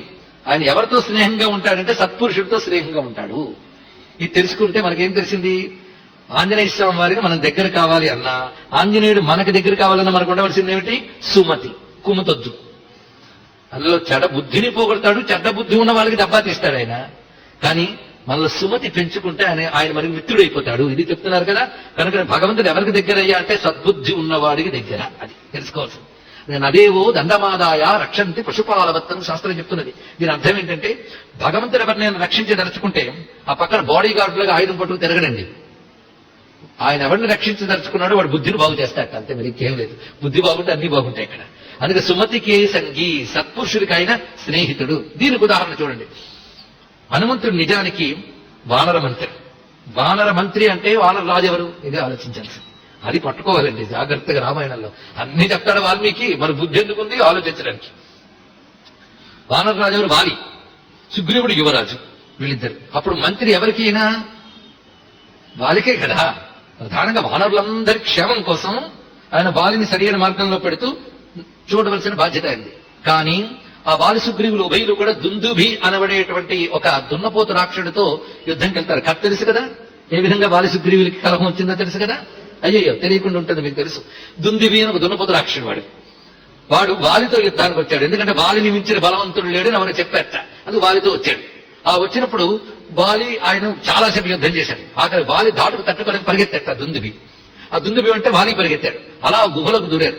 చెప్పాడు వాలి సుగ్రీవుడు, నేను గుహాద్వారం వద్ద ఉండు, నేను లోపలికి వెళ్ళి యుద్ధం చేస్తాను అన్నట్టు. ఎప్పటికీ రావట్లేదండి వాలి. పైగా దుందుభి యొక్క పరాక్రమం కూడా తెలిసేవాడు, పెద్ద రాక్షసుడు. ఏమైందా అన్నగారికి నువ్వు భయపడుతూ బయట ఉన్నాడు. కొంతసేపటికి లోపల నుంచి రక్తం బయటకు వచ్చింది గుహల నుంచి. వాలి ఎప్పటికీ బయటికి రాలేదు. ఇతను భయం వేసింది, వాలికి ఏదైనా అయ్యిందా, ఆ దున్నపోతుగాని బయటకు వచ్చిందా, నాకు నా రాజ్యానికి ప్రమాదమే. అందుకు ఇప్పుడు నేనేం చేయాలి? ఒకవేళ దున్నపోతు బయటకు రాకుండా ఉండాలి అని చెప్పి ఆ గుహాద్వారం రాతితో మూసి వచ్చేసేట. అందుకని వాలి రాకుండా ఉండడం కోసం ముయ్యలేదు. ఆయన దుందుబి ఎక్కడొస్తాడని భయపడి మూసి వచ్చాడు. అంటే వాలి దుందుబిని సంహరించాడు. ఆయన లోపల వస్తూ ఆ రాతిని అడ్డు తొలగించుకుని వచ్చాడు. ఆయన వచ్చేటప్పటికల్లా సుగ్రీవుడు అప్పటికి అక్కడ ఉన్నాడు. ఎప్పటికీ వాళ్ళు రాలేదు, చాలా కాలం పట్టింది. అంటే యుద్ధం ఎంతకాలం జరిగిందో ఏమిటో. సుగ్రీవుడు ఇక్కడ కేవలం వాళ్ళకి ద్రోహ చింతన లేదు. సుగ్రీవుడు మనస్సులో ఏమాత్రము లేదు.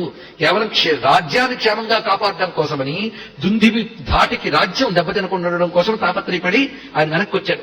పైగా వాలి కోసం వాలి రాలేదు, ఏం జరుగుతుందని విచారణ చేస్తే చాలా కాలం గడిచింది గనక హనుమంతుడు చెప్తాడు, నువ్వు కొంతకాలమైనా సరే రాజ్యపాలన చెయ్యాలి అని. అప్పుడు సుగ్రీవుడికి పట్టం కట్టి హనుమంతుడే సరైన సమయంలో అరాచకం కాకూడదు వానర రాజ్యం అని చెప్పి సుగ్రీవుడు పెట్టాడు. ఆ తర్వాత వాలి నిజానికి దుందుబిని చంపాను బయటకు వచ్చాడు. రాగానే సింహాసనం మీద కూర్చున్నాడు. ఎప్పుడైతే వాలిని చూశాడో వెంటనే దిగిపోయాడు సుగ్రీవుడు. అన్నా, చాలా ఆనందం, నువ్వు బ్రతికొచ్చావు, నేను పొరపాటు పడ్డానంటే. పొరపాటు పడ్డావా? కావాలని నా గోహకు నువ్వు అడ్డు పెట్టావు అన్నాడు. ఇక్కడ అయ్యో, నేను నిజంగా పొరపాటు పడ్డాను, నన్ను క్షమించు అని. అప్పుడు భార్య కూడా చెప్తుంది, తార, నీ తమ్ముడు కళ్ళలో నిజాయితీ కనబడుతుంది, చూడు, అనవసరంగా కోపగించుకోకు. కానీ వాడికి అహంకారం, పరాక్రమవంతుడని అహంకారం ఉంది కదా. అందుకు పరాక్రమానికి వివేకం లేకపోతే ఎంత ప్రమాదమో వాలిని చూసి తెలుసుకోండి. పరాక్రమానికి వివేకం ఉంటే ఎంత ప్రయోజనమో హనుమంతుడిని చూసి తెలుసుకోండి. ఇది రెండింటికి తేడా ఇక్కడ. అందుకే విక్రమానికి వివేకంతో కావాలి, హనుమంతుడి దగ్గర ఉన్నది. విక్రమం ఉండి వివేకం లేదు, అది వాలికి. అది ఇక్కడ. అప్పుడు హనుమంతుడు స్వయంగా చెప్తాడు, కుమతి నివారు తప్పు అని వాలికి బుద్ధి చెప్పి, నేను చెప్తేనే సింహాసనం మీద కూర్చున్నాడే గాని అన్న లేనప్పుడు నేను సింహాసనం ఎక్కడున్నాడు సుగ్రీవుడు. నేను కూడా అన్నాదమ్ములు పదవులు కాదు, వానరాజ్య క్షేమం కోసం అరాచకం కాకూడదని నేను అతని పదవిలో కూర్చోబెట్టాను అని వివరిస్తారు ఆంజనేయ స్వామి వారు. అయినా వినడతను, ఎందుకంటే అహంకారం. ఈ పెద్దల మాట చెవిని పెట్టారు, అహంకార పూరితులు. రాముడు మాత్రం విన్నాడు విభీషణుడి మాట, అలాగే హనుమంతుడి మాట వినలేదు వాలి. అప్పుడు సుగ్రీవుడు వాలి యొక్క ధాటికి, వాలి చంపేస్తానని వెంటబడ్డాడు.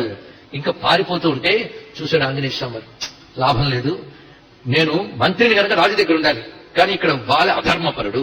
అధర్మపరుడు పదవిలో ఉన్నా వాడిని ఆశ్రయించకూడదు. ఇది హనుమంతుడిని నేర్పిన గొప్ప పాఠం, గుర్తుపెట్టుకోండి. పదవిలో అధర్మపరుడు ఉంటే వాడికి భజన చేస్తూ కూర్చోకూడదు అక్కడ. అది వాలి ఇక్కడ ఉన్న అధర్మపరుడు కనుక నేను ఇంకా వీడి దగ్గర మంత్రిగా ఉండను అని నిర్ణయించుకున్నాడు ఆంజనేయ స్వామి వారు. అది గొప్ప విషయం. అది మరి ఎవరి వెంట వెళ్ళాడండి? బలము పదవి ఉన్న వారితో ఉన్నాడా? బలము పదవి కోల్పోయి ప్రాణభయంతో పరుగులు పెట్టేటటువంటి సుగ్రీవుడితో ఉన్నాడా? ఎవరితో ఉన్నాడా ఆంజనేయ స్వామి వారు? బలం లేకపోయినా పదవి లేకపోయినా భయంతో పరిగెడుతున్నటువంటి సుగ్రీవుడి వెంటే ఉన్నాడు. ఎందుకంటే సుగ్రీవుడిలో సత్యం ఉంది, ధర్మం ఉన్నది. వీడు పదవిలో బలంలో ఉన్నప్పుడే వీడి దగ్గర లేడు, ఎందుకంటే వీడు ధర్మపరుడు. ఇది తెలుసుకోవాల్సింది. మేధావి ఎప్పుడు ధర్మం పక్షాన్ని ఉండాలి గాని అధర్మ పక్షాన ఉండరాదు. ఇది తెలుసుకోవాల్సింది, రాజనీతి ప్రధానమైనది. అందుకే ఆయన సుగ్రీవుడి వెంటే ఉన్నాడు. అయితే హనుమంతునికి ఋషి శాపం వల్ల పరాక్రమం తెలియదు గనక ఆ విధంగా కేవలం బుద్ధిశక్తితో మంత్రిగా ఉన్నాడు గనక సుగ్రీవుని వెంటే ఉన్నాడు. ఇది మనం తెలుసుకోవాల్సింది. కుమతి నివార్, కుమతైనటువంటి వారిని విడిచిపెట్టి సుమతికే సంగి, సుమతైనటువంటి సుగ్రీవుడితోనే ఉన్నాడు. ఇది తెలుసుకోవాల్సింది. కనుకనే హనుమంతుడిని దగ్గర పెట్టుకోగలిగాడు. మనకి ఏది ఉన్నా లేకపోయినా సద్బుద్ధి ఒక్కటుంటే చాలు, భగవంతుడు మనతో ఉంటాడు అని చెప్పడానికి సుగ్రీవుని వెంట ఉన్న హనుమంతుడే పెద్ద ఉదాహరణ. ఇది రామాయణం ద్వారా మనం గ్రహించవలసిన ప్రధానమైన అంశం. అందుకే సుమతికి సంగి. అందుకే ధనం పోయిందని బాధపడద్దు. అవి పూర్వజన్మ ప్రారంధాలు బట్టి వస్తూ ఉంటాయి, పోతూ ఉంటాయి. కరిమింగిన వెలగపండు కరణింగ్ అన్నాడు కదా సుమతీకారుడు. సిరిత వచ్చును పోయును పోగును, కరిమింగిన వెలగపండు. కనుక సంపద కాదు, పదవా ఎప్పుడు ఏమవుతుందో తెలియదు. మీరు మంచి పనులు చేశారు కనుక నెక్స్ట్ తప్పకుండా గ్యారంటీగా గెలుస్తానని ఎవడు అనడానికి లేదు. ఇప్పుడు అవి కూడా మన చేతులలో. అందుకే మనం చేయగలిగిందల్లా మన బుద్ధిని సవరించుకునే ప్రయత్నం. ఇది ఒక్కటి చేయాలి, చిత్తశుద్ధి కోసం ప్రయత్నం. అది నువ్వు నిష్కపటంగా చేస్తే నీకు నిజంగా సద్బుద్ధి లేకపోయినా సద్బుద్ధి ఉండాలని తపన పడితే సద్బుద్ధిని ఇచ్చి మరి బాగు చేస్తాను భగవాన్ ఇక్కడ. అందుకే కుమతి నివార సుమతికే సంగి అనే మాటని ఏనాడు విస్మరించవద్దు. పైగా మరొక అద్భుతమైన మాట ఏమిటంటే, సుమతి ఏమిటో పోల్చుకోగలగడం కూడా కష్టం అండి. ఇతరులు పోల్చుకోలేరు, ఒక భగవంతుని పోల్చుకోగలడు. తాను సద్బుద్ధి అనే విషయం ప్రపంచం నమ్మకపోవచ్చు, కానీ భగవంతుడు నమ్ముతాడు. తెలుసుకోండి, ఇక్కడ ప్రపంచం నమ్మదు, భగవంతుడు నమ్ముతాడు. ఇప్పుడు సుగ్రీవుడు నా తప్పేమీ లేదు అన్నప్పుడు హనుమంతుడు స్పష్టంగా తెలుసు సుగ్రీవుడు తప్పు లేదని. వాళ్ళకి తెలియలేదు, సుగ్రీవుడిలో తప్పు లేదని వాళ్ళకి తెలియలేదు, హనుమంతుడికి తెలుసు. అందుకు అవతల వాడు గుర్తించకపోయినా భగవంతుడు గుర్తిస్తాడు. తెలుసుకోండి, సరిగ్గా ఘట్టానికి సుమతికే సంగి అనే దానికి మరొక అద్భుతమైన ఘట్టం. అంటే మనం మహానుభావుడు తులసీదాస్ మాటలు బట్టి రామాయణం అంతా చెప్పుకుంటున్నాం. సుబ్బారావు గారు భలే ఏదో మిషపెట్టి మొత్తం నా చేత రామాయణం చెప్పిస్తున్నారు ఆయన. సరే, ఇక్కడ చూడండి, గొప్ప విషయం జరుగుతున్నది. ఇక్కడ సుమతికే సంగికి మరొక అద్భుతమైన ఉదాహరణ. ఏ ఘట్టం వింటే చాలా మనకు ధైర్యం కలుగుతుంది, అలాంటి ఘట్టం ఉంది రామాయణంలో. అక్కడ సుమతికే సంగి, కుమతి నివార్. సుమతికే సంగికి వద్దాం. ఎవరు? విభీషణుడండి. చూశాడు రావణాసురుడు బుద్ధి చెప్పాడు, వెళ్ళలేదు రావణాసురుడు. శతపోరేడు, ఎన్ని మార్లు చెప్పాడో, నువ్వు చేసిన తప్పు, దీనివల్ల దెబ్బతింటావు, ఇప్పటికే అపశకునాలు చాలా కనబడుతున్నాయి, ఇప్పటికే మించిపోయింది లేదు. సీతమ్మని రామచంద్రమూర్తికి అప్పగించి శరణు వేడు, నువ్వు బాగుపడతావు, రాక్షస వంశం బాగుంటుంది, లేకపోతే సమూల నాశనం అయిపోతుంది. ఇది శాస్త్రం, ఇది సత్యం, ఇది రాజనీతి, ఇది ధర్మం అని మొరపెట్టుకు చెప్పాడా లేదా? ఆయన చెప్పాడు, మాల్యవంతుడు చెప్పాడు. ఆయన వెళ్ళలేదు రావణాసురుడు. అప్పుడు విభీషణుడు ఇంకా చేసేది లేక బయలుదేరాడు. పైగా నిండు సభలో ఇంద్రజిత్తు కూడా అవమానించాట. ఆఖరికి చిన్నపిల్లాడు ఇంద్రజిత్తు వాడే అవమానించాడండి. ఈ బాబా ఎప్పుడూ ఇంతే. మనలో పనికి మాలిన వాడు ఎవడైనా ఉన్నాడంటే, పౌరుషం లేని వాడు ఎవడైనా ఉన్నాడంటే విభీషణుడే. ఇతను ఎప్పుడు కూడాను మన పరాక్రమాన్ని కించపరుస్తుంటాడు. అంటే వెంటనే రావణాసుడు అంటాడు, జ్ఞాతులు అంతేనైనా ఏం చేస్తాం, మన పక్కన ఉండి మనకు వెన్నుకోడు పొడుస్తూ ఉంటారు అన్నట్టండి. పోనీ తప్పురా బాబాయ్ అలా అనకూడదు అనొచ్చు కదా. నిండు సభలో వాడు అలా అవమానిస్తుంటే రావణాసుడు అన్న మాట ఏమిటి? మళ్ళీ సమర్థనం. అక్కడికి చూసి, అన్నా నేను నీ గురించి వెళ్ళిపోతున్నాను, రామచంద్రమూర్తి శరణు పెడతాను. దాపరికేం లేదు, ఉన్నమాట చెప్పాడమ్మా. ఎందుకంటే చెప్తున్నాడు, ఒక ఇంట్లో మనం ఉంటాం, అది తగలబడ్డం ప్రారంభించింది. అప్పుడు దాన్ని ఆర్పడానికి ప్రయత్నం చేస్తూ ఇంకా ఈ నిప్పు మనం ఆర్పలేము అని తెలిసాక ఆ కొంప నుంచి మనం బయటకు వచ్చేస్తాం గానీ తగలబడుతున్న కొంపలోనే కూర్చోం కదా. నేను చేస్తున్న పని అదే అన్నాడండి. గొప్పగా చెప్పాడు. కదా, తగలబడిపోతుంది కొంప, నాశనానికి సిద్ధంగా ఉంది, అందుకు నేను వెళ్ళొస్తానని వచ్చాడు. వచ్చినవాడు తనతో పాటు సత్పురుషులైన నలుగురిని తీసుకుని గగన మండలంలోంచి, అప్పటికి ఇంకా యుద్ధం ప్రారంభం కాలేదు, సేతుబంధనం కూడా కాలేదు, ఎలా సేతువు నిర్మాణం చేయాలన్న ఆలోచన జరుగుతుంది. అందరూ సముద్రానికి ఏవల తీరంలో ఉన్నారు, రామచంద్రమూర్తి, సుగ్రీవుడు, హనుమంతుడు అందరూ. ఆ సమయంలో నేను రామచంద్రమూర్తిని శరణు వేడుతున్నాను, శరణాగతికి వచ్చానన్నాడు. అప్పుడు రాముడు సమావేశం ఏర్పాటు చేశాడు అందరితో. ఏమిటి శరణం వేడుతున్నాడు, అభయం ఇమ్మంటారా అని అడిగాడండి. ఇక్కడ సుమతికి సంగి సరిగ్గా మీకు కనబడుతుంది. ఎందుకు దీనికి సందర్భమే తీసుకుంటున్నాం కానీ సందర్భం లేదని చెప్పట్లేదు. ఇక్కడ అభయం ఇమ్మంటారా అని అడిగాడు.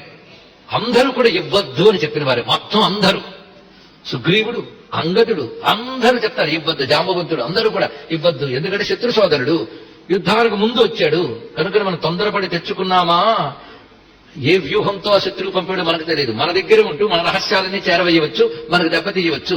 అందుకు తెలివైన రాజనీతిజ్ఞుడు ఎవ్వడూ కూడా శత్రు సోదరుణ్ణి శరణు వేడితే అభయమివ్వడు, ఇవ్వద్దు అని చెప్పారండి. రామచంద్రమూర్తి ఆయన నిర్ణయానికి ఉంది, చేతగా కాదు. కనుక రాజనీతిలో తనతో వచ్చిన పెద్దవాళ్ళని అడగాలి కనుక అడిగాడు. అడిగిన తర్వాత స్వామివారిని అడిగాడు హనుమంతుడు, నువ్వేమంటావని. అడిగితే కానీ చెప్పలేదండి. ఎంత వినయం చూడండి. ఎందుకంటే రాజు సుగ్రీవుడు, జాంబవంతుడు వీళ్ళందరూ సీనియర్ మోస్టులు, యువరాజు అంగదుడు, నేను కలగజేసుకోవడం ఏంటి? అంత అందరు ఎంత మన్నన చేసినా తన మర్యాదలో తాను ఉండేవాడే మహాత్ముడు. ఇది చూడండి ఇక్కడ. అందుకు ఆంజనేయ స్వామి అలాగే ఉన్నట్టు మౌనంగా చెప్పవయ్యా అంటే హనుమంతుడు మాట్లాడుతున్నాడు. ఇది సుమతికే సంఖ్య దానికి మనకు ఉదాహరణ. ఎలా మాట్లాడుతున్నాడంటే వాల్మీకి హనుమంతుడు అని రాసేటప్పుడు కూడా ఒళ్ళు పులకించిపోతుందండి. ఎంత అద్భుతంగా అంటే అత సంస్కార సంపన్న హనుమాన్ సచివోత్తమ ఉవాచ వచనం శ్లక్ష్ణం అర్థవన్ మధురం లఘు. ఎంత అద్భుతంగా మాట్లాడుతున్నాడు. సంస్కార సంపన్నుడు, మంత్రులలో ఉత్తముడు, అంటే ఆలోచనాపరుల్లో ఉత్తముడు, ఇది అర్థం. అలాంటి మహానుభావుడు మాట్లాడాడు. ఎలాగంటే శ్లక్ష్ణం అర్థవన్ మధురం లఘు. చిక్కని మాట్లాడేట, అంటే వ్యర్థపదం ఒక్కటి లేదు. అర్థవంతంగా మాట్లాడాడు, మధురంగా మాట్లాడాడు, శీఘ్రంగా అర్థమయ్యేలాగా స్పష్టంగా మాట్లాడాడు. అలా మాట్లాడుతున్నా చూడండి. నేను శరణు వేడిన వాడి మొహం చూశాను, ఆ మొహంలో నాకు ఎక్కడ కూడా కపటం కనబడలేదు అన్నాడు.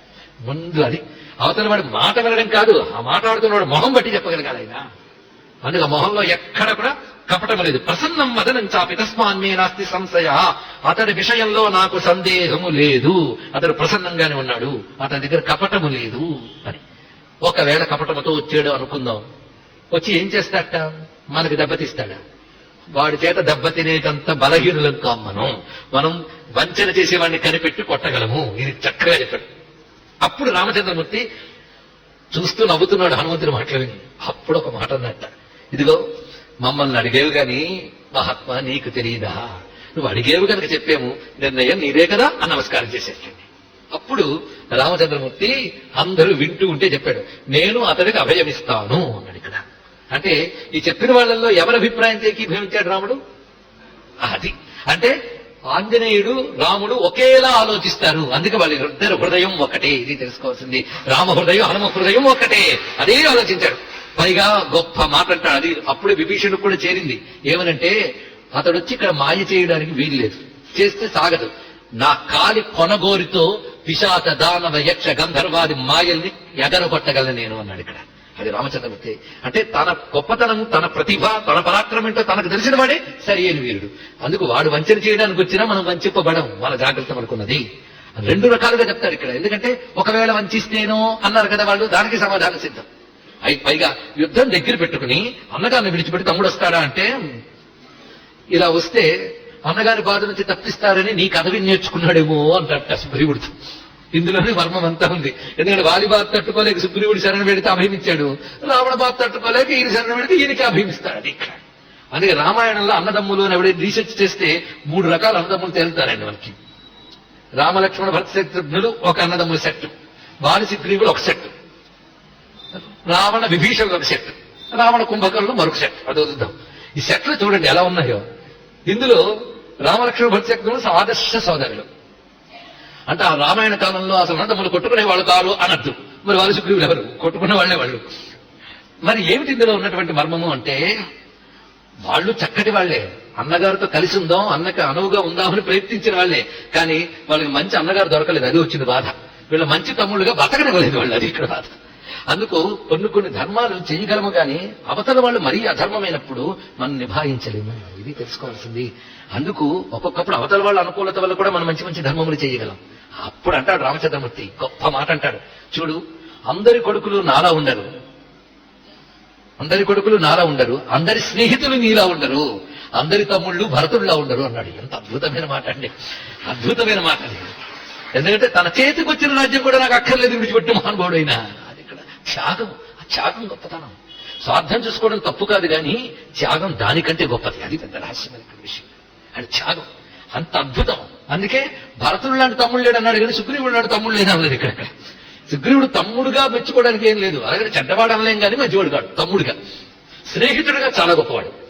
అంత బాగా చెప్పాడో చూడండి. అది రామచంద్రమూర్తి. అంతే నువ్వు తమ్ముడిగా ఫెయిల్ అనలేదు, అనకూడదు, అంటే అవమానం. ఎంత నానా అంత చక్కగా అన్నాడు. భరతుడు లాంటి తమ్ముళ్ళు ఉండరు అన్నాడు. అంతే అంటే హనుమంతుడి మాటని ఎంత చక్కగా తీసుకున్నాడు. ఆఖరికి రామచంద్రమూర్తి ఇచ్చిన అభయం ఏమిటి? సకుదేవ ప్రపన్నాయ తవాస్మీతి యాచతే అభయం సర్వభూతేభ్యో దదామ్య తద్వ్రతం మమ. ఒక్కసారి నన్ను శరణ వేడితే చాలు, దేని నుండైనా ఎవరి నుండైనా అభయమిస్తాను. ఒక్కసారి శరణ వేడితే చాలు, నువ్వు తప్ప అన్యము లేదని ఒక్కసారి శరణ వేడితే అభయమిస్తాను. అది నా వ్రతం. నన్ను ఏం చేయమంటావు? నారాయణుడిగా నా వ్రతం అది ఇస్తున్నాను అన్నాడు. ఈ ఘట్టం చెప్తే ఆంజనేయ స్వామి సంతోషిస్తారని నేను చెప్తున్నాను. అది తెలుసుకోవాల్సింది. అటు ఇటు కళ్ళు మూసి ఇటు తిరిగేవాళ్ళు అటు తిరిగే వాళ్ళ కోసం నేను చెప్పట్లేదు, ఆంజనేయ స్వామి మన కోసం చెప్తున్నాను. ఇక్కడ రామచంద్రమూర్తి యొక్క అభయ ప్రదానం, శరణాగత వాత్సల్యం అది చూపించాడు ఇక్కడ. ఇప్పుడు హనుమంతుడు రికమెండ్ చేసినట్టే కదండి లెక్క. ఈయనకి అభయం ఇవ్వు హనుమంతుడు రికమెండ్ చేశాడు. దగ్గర కూర్చోబెట్టి సుగ్రీవుడితో స్నేహం చేయించాడు. దూరం నుంచి వచ్చిన వాడికి ఇరిగిస్తే బాగుంటుందేమో అన్నట్టు చెప్పకనే చెప్పేశాడు ఆయన ఇక్కడ. హనుమంతుడు మాట తీసి శభాష్ అన్నాడు ఇక్కడ. మొత్తానికి సుమతికే సంఘి ఇక్కడ మనకు తెలుస్తుంది. పైగా విభీషణుడు అంటే ఎంత ఇష్టమో హనుమంతుడికి యుద్ధకాండలు కాదు, సుందరకాండలోనండి. సుందరకాండలోనైతే విభీషణుడు ఇల్లు చూసి ఆనందిస్తాట. వాల్మీకి రామాయణం లేదండి అన్నాడు ఒక ఆయన, సరిగ్గా చదవలేదు వాళ్ళు.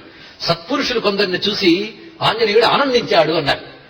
సత్పురుషులను చూస్తే ఆనందిస్తాడు కానీ నగలు దిగేసుకొచ్చారు వాళ్ళని చూసి ఆనందించాడు రాయలేదు ఇక్కడ. ఆ సత్పురుషులు ఎవరై ఉంటారు? విభీషణుడు మొదలైన వాళ్ళు కొంతమంది ఉన్నారు, ఇంకా చాలా మంది ఉన్నారు లంకలో కూడా మంచి వాళ్ళు. విభీషణుని చూసేట ఇక్కడ తులసీదాసే ఒక మాట అంటారు. నిజానికి వాల్మీకం ప్రకారంగా అయితే నేరుగా విభీషణుని లంకలో కలుసుకోలేదు ఆయన, కానీ తులసి రామాయణంలో కలుసుకున్నాడండి. చరిత్రలో కలుసుకున్నాడా లేదా తర్జన భర్జన వదిలేయండి. భక్తిరస పానం చేసే వాళ్ళు తర్కాలు వెతకరండి, ఆస్వాదిస్తారు. చూడండి, హనుమంతుడు విభీషణుడు ఘట్టం చాలా రమ్యంగా రచించాడు తులసీదాసే. అదేమిటంటే, హనుమంతుడు చూడగానే రామదూత వచ్చాడని ఆనందిస్తాట విభీషణుడు. పైగా హనుమంతుడు వెళ్లేటప్పటికి విభీషణుడి ఇంటి మొదట్లో తులసి చెట్లు ఉంటాయట. తన ద్వారానికి అటు ఇటు శంఖచక్ర ముద్రలు ఉంటాయట. ఆ లోపల భాగవతోత్తముడు ఉన్నాడు, రామనామం వినబడుతుందట. ఆ వెళ్ళి ఆనంద పరవశుడి ఉంటే అక్కడికి వస్తాడు విభీషణుడు. ఎవరు నువ్వు అంటే, నేను రామదూతనైన హనుమంతుడిని, రాముడి దగ్గర నుంచి వచ్చావా అని ఆతిథ్యం ఇస్తాట. ఇచ్చిన తర్వాత రాముడు భక్తవత్సరుడు, ఒప్పుకుంటాం గాని రాక్షస పుట్టుకు పుట్టేని నేను, నాలాంటి రాక్షసుణ్ణి రాముడు ఆదరిస్తాడా అనంటే హనుమంతుడు అంటాడు, ఏం భయం లేదయ్యా, నాలాంటి కోతిని ఆదరించిన వాడు నీలాంటి రాక్షసుని ఆదరిస్తాడా అని అడగకూడదు అన్నట్టండి. ఎంత అద్భుతమైన వినయం చూడండి అక్కడ చూపిస్తారు ఇక్కడ. అలా వాళ్ళు మాట్లాడుకుంటారు. సరే, మొత్తానికి వాల్మీకి రామాయణంలో మాట ఉంటుంది ఏమిటంటే, తోకకి మంట పెట్టిన తర్వాత ఆంజనేయ స్వామి వారు అన్ని తగలబెడతారు లంకలో. కానీ వర్జయిత్వా మహాతేజా విభీషణ గృహం ప్రతి క్రమమాణ క్రమేణేవ దదాహ హరిపుంగవ. అసలు నిజానికి సుమతికే సంగీ దగ్గర ఆగి ఇంత విస్తారం చెప్తున్నది. ఔచిత్యం తెలిసిన వాళ్ళు దీనిలో ప్రతి అంశానికి ఆనందిస్తారు. ఔచిత్యం తెలియని వాళ్ళు ఒక్క మాట పట్టుకుని ఎంతసేపు అండి అని అంటారేమో, వాళ్ళకి నేనేం అనలేను. ఇది ఔచిత్యం, ఇది చాలా ప్రధానమైన ఘట్టం, ఆలోచించవలసింది. ఈ కుమతి నివార సుమతికే సంఖ్యలోనే సాధనా రహస్యాలన్నీ ఉన్నాయండి ఇక్కడ తెలుసుకోవాల్సింది. వర్జయిత్వా మహాతేజ విభీషణ గృహం ప్రతి, ఈ మాట వాల్మీకి రామాయణంలోది. అంటే అన్ని తగలబెట్టాడు కానీ విభీషణుడి ఇంటిని తగలబెట్టలేదు. ఎందువల్ల? విభీషణుడి సత్పురుషుడని తెలుసు గనక, అతను ధర్మం పట్ల మాట్లాడుతున్నాడు గనక. ఈ ఘట్టం గురించి కొంచెం ఆలోచించాలండి. సిద్ధమైన మీరు ఆలోచించడానికి? అయితే నేను చెప్పడానికి సిద్ధం. ఈ ఘట్టం అత్యంత ప్రధానమైనది, ఇది తీసుకుందాం. విభీషణుడు ఇల్లు విడిచిపెట్టాడు ఆయన. ఇక్కడ మరొక్కటి, విభీషణుడి ఇల్లు ఈయన విడిచిపెడితే పెట్టాడు కానీ అగ్ని ఎందుకు విడిచిపెట్టాడు? ఇది ఆలోచించాలి. దేశమంతా ఊరంతా తగలబడిపోతూ ఉంటే ఆ మధ్యలో ఉన్న ఇల్లు తగలబడకుండా ఉంటుందా? ఇది ప్రశ్న. అన్ని తగలబడిపోతున్నాయి, ఇది ఎందుకు తగలబడలేదు? ఆలోచించాలి. అంటే ఆయనే కాదు, అగ్ని కూడా తగలబెట్టలేదుట. ఇది తెలుసుకోవాల్సింది. దీన్ని బట్టి మనం గ్రహించవలసింది ఏమిటి అంటే, అసలు లంకంతా ఎందుకు తగలడింది? అది మళ్ళీ ప్రశ్న. లంకంతా ఎందుకు తగలడిందంటే, రావణాసుడు చేసిన పనిని ఖండించకుండా ఆయన చేసిన శభాష్ అని భజన కోసింది కనుక లంకంతా తగలడింది. ఇది తెలుసుకోండి ఇక్కడ. అందుకే ఒక అధర్మం కనబడినప్పుడు మనం దాన్ని ఆమోదించి బాగుంది అంటే, వాడితో పాటు ఆమోదించిన వాడు కూడా ఫలితం అనుభవించక తప్పదు. ఇది తెలుసుకోవాల్సిన ప్రధానమైన రహస్యం. అందుకే ఎవడో ఒకడు అధర్మం చేస్తుంటే నాకేం పోయింది రండి అనుకోవద్దు, వాడితో పాటు మనకిపోతుంది. ఇది తెలుసుకోండి. కనీసం ఏమి చేతనైనా చేతనవ్వకపోయినా ఒక్కడి చేతనైతే చాలు. ఇది అధర్మము అని అనగలగడమైనా చేతనవ్వాలి. అది కూడా మనకి చేత కాదే, అధర్మానికి వక్తాసు పలుకుతామే, ప్రమాదమైపోతాం. అందుకు నా ధర్మాన్ని అవతల వాడు దెబ్బతీస్తున్నప్పుడు నేను ఉద్యమం చేయలేను, కేసులు వేయలేను. కనీసం అది తప్పు అని అనగలగాలి. నాకెందుకు బాబు అనుకుంటే వాడితో పాటు దెబ్బతీస్తుంది. గుర్తుపెట్టుకోండి. అందుకు మొత్తం రావణాసుడికి వత్తాసు పలుకుతుంటే ఒక్క విభీషణుడు మాత్రమే ఇది తప్పు, అధర్మం, ఇది కూడదు అని అంటూ ఉన్నాడు. మనం ధర్మాన్ని అంటిపెట్టుకుంటే లోకం గమనించకపోవచ్చు గాని పంచభూతాలు గమనిస్తాయి. తెలుసుకోండి, మన చుట్టూ ఉన్న పంచభూతాలు మనం పాటిస్తున్న ధర్మాన్ని, మన సత్యాన్ని చూసి చాలా సంతోషిస్తుంటాయి. అవసరం వచ్చినప్పుడు అవి మనల్ని ఆదుకుంటాయి. ఉప్పెనులు, ఉత్పాతాలు అధర్మ ఫలితంగా వస్తాయి. కానీ అంత అధర్మ ఫలితంగా వచ్చి ఊరిని ముంచేస్తున్నా అందులో ఎవడైనా ఒక్క సత్పురుషుడు ఉన్నాడు అనుకోండి, వాడిని కాపాడి మొత్తాన్ని కూడా దెబ్బతీయగలదు. పంచభూతాలు జడ పదార్థాలు కావు, చైతన్య పదార్థాలు. అవి గమనించుతాయి, రక్షిస్తాయి. అందుకే ధర్మపక్షాన్ని నిలబడ్డటువంటి విభీషణుని మాత్రమే కాపాడి అధర్మపక్షాన్నంతని తగలబెట్టింది అగ్ని. ఇది తెలుసుకోవాల్సింది. దీన్ని బట్టి ధర్మం వైపు ఉంటే ఎంత మంచిదో. నిజంగా కాపాడతాడా? కాపాడతాడు. ప్రారంధవశాత్తు అందరితో పాటు తగలబడిపోయే యోగం మనకు ఉన్నప్పటికీ ఒక ధర్మాన్ని అంటిపెట్టుకుంటే ఆ ప్రారంధాన్ని కూడా పోగొట్టి కాపాడతాడు. కొద్ది కాలం క్రితం ఏకరసానందజీ అనేటువంటి మహాస్వామి, ఒక యోగీశ్వరుడు, కొన్ని దశాబ్దాల క్రితం ఉత్తరాది సన్యాసి, ఆయన చెప్పినటువంటి ఒక ఘట్టం ఉన్నదండి. సందర్భం వచ్చిందని చెప్తున్నాను. ఆయన మహావిష్ణు భక్తుడు. బాల్యం నుంచి నిరంతరం విష్ణు సహస్ర పారాయణ చేసేవాట చిన్నప్పటి నుంచి. ఆయనకు వయస్సు వచ్చేటప్పటికల్లా రాత్రిపూట ఒక మహాపురుషుడు కల్లో కనబడ్డట. ఎవరా ఇతను అని చూసేట. మహా తేజస్సుతో ఉన్నాడు. ఎవరు బాబు నువ్వంటే, రోజు విష్ణు సహస్రం చదువుతావు కదా, ఆ విష్ణువు నేను అన్నట్టండి. ఇక్కడ ఇదేమిటి స్వామి మీరు కనబడ్డారు అంటే, రేపు పొద్దున ఫలానా సమయంలో నీ ఊరంతా తగలబడిపోతుంది. నువ్వు మాత్రం వెంటనే, నువ్వు తలుపు తెరిచిన వెంటనే ఒక బండి ఒకటి ఉంటుంది, ఆ బండిలో ఊరు దాటిపో. నువ్వు దాటిన కొంతసేపటి ఊరు తగలబడిపోతుంది అన్నాడు. సరే పొద్దున్న లేచెట్టిన లేచి కళా నిజమా అని అనుకున్నాడు. తలుపు తీసిన బండి ఉంది, ఇదేదో నిజమయ్యేటట్టు ఉంది అనుకుని ఊరిలో పెద్దలందరినీ పిలిచి మరొక 2 గంటల్లో ఊరు తగలబడిపోతుంది అన్నట్ట. నీకు ఎలా తెలుసంటే కళ వచ్చింది నాకండి, నీ పిచ్చి కళకి మేమందరం భయపడారా అన్నట్టు. వాళ్ళందరూ కూడా వీడిని తీసి పారేశారండి. అప్పుడు అర్థమైంది, ఎవరికి చెప్పకుండా నువ్వు ఒక్కడివే వెళ్ళేందుకు భగవంతుడు చెప్పాడు. అందరికీ కల్లో కనబడచ్చుగా, ఈయనకి ఎందుకు కనబడ్డాడు? ఆయన చెప్పింది జాగ్రత్తగా వినాలండి. విష్ణువు చెప్పింది. వీడు పెద్ద తెలివైన వాళ్ళ ఊరును దొరుకుతాను వెళ్ళాడు. వెంటనే ఊర్లో వాళ్ళు ఎప్పుడైతే వినలేదో, సరే నేను విష్ణువు మాట వింటానని తన కళను తాను నమ్మి ఆ బండి ఎక్కి వెళ్ళాడు. సరిగ్గా ఇతడు ఊరు దాటాడు, ఊరంతా దగ్ధమైపోయిందండి. ఒక్కసారి దూరం నుంచి చూశాడు, ఇది ఆశ్చర్యపోయాడు. అప్పుడు అర్థమైంది, ఊరితో పాటు సమూహంగా తగలబడిపోయే పాపం ఏదో నేను గజ్జన్మల్లో చేశాను. నేను కూడా తగలబడిపోయేవాడినే. కానీ ఎన్నాళ్ళు చదివిన విష్ణు శాస్త్రం నాకు ఆ పాపం పోగొట్టి నన్ను బయటపెట్టింది అన్నాడు. మరి వాళ్ళందరూ ఏమయ్యారు? వాళ్ళకి ఆ విష్ణు శాస్త్ర పుణ్యం లేదు కనుక తగలంటారు. ఇది తెలిస్తే విభీషణుడి ఇల్లు ఎందుకు తగలబడలేదో అర్థమవుతుంది. సరిగ్గా అదే ఘట్టం. ఆ రాముణ్ణి, విష్ణువుని నమ్ముకున్న వాడికి ఇదండి ఉన్నటువంటి రక్షణ. అందుకే శాస్త్రం చెప్తాను గొప్ప మాట, వనేరణే శత్రు జలాగ్ని మధ్యే మహార్ణవే పర్వతమస్తకేవా సుప్త ప్రసుప్త విషమస్థితం వా రక్షంతి పుణ్యాని పురాకృతాని. నువ్వు ఎంత భయంకరమైన పరిస్థితుల్లో ఉండిపోయినా, అగ్నిలో ఉన్నా, శత్రుమధ్యంలో ఉన్నా, పర్వతం కొన మీద ఉన్నా, వరదలో కొట్టుకుపోతున్నా, ఎవరూ రక్షించలేరు అనే పరిస్థితిలో ఉన్నా నీ పుణ్యము నిన్ను రక్షిస్తుంది. ఇది తెలుసుకోవాల్సింది. అందుకే మనల్ని రక్షించేది మన పుణ్యము. స్వల్పమప్యస్య ధర్మస్య త్రాయతే మహతో భయాత్. కొద్దిపాటి ధర్మమేనా కాపాడుతుంది. అందుకు విభీషణుడి పుణ్యాన్ని గమనించిన ఆంజనేయ స్వామి వారు సుమతికే సంగీగా ఉండి తాను బాధించలేదు సరికదా, ప్రకృతి చేత కూడా బాధింపబడకుండా కాపాడాడు. కనుక ఆంజనేయ రక్ష ఎలా లభిస్తుందంటే సత్పురుషుల్ని అలా కాపాడుతాడు ఆంజనేయ స్వామి వారు. అది కుమతి నివార్ సుమతికే సంగి. చూసారా, ఇప్పుడు ఎంత రామాయణం చెప్పుకున్నామండి మనం. హనుమాన్ చాలీసా ఎంత అయింది లెక్క పెట్టద్దు, రామాయణం ఎంత అయిందో లెక్క పెట్టండి. మీరు ఇక్కడ చూస్తే ఎంత సుందరకాండ, ఎంత యుద్ధకాండ, ఎంత కిష్కింధకాండ మొత్తం కూడా చెప్పుకుంటున్నాం.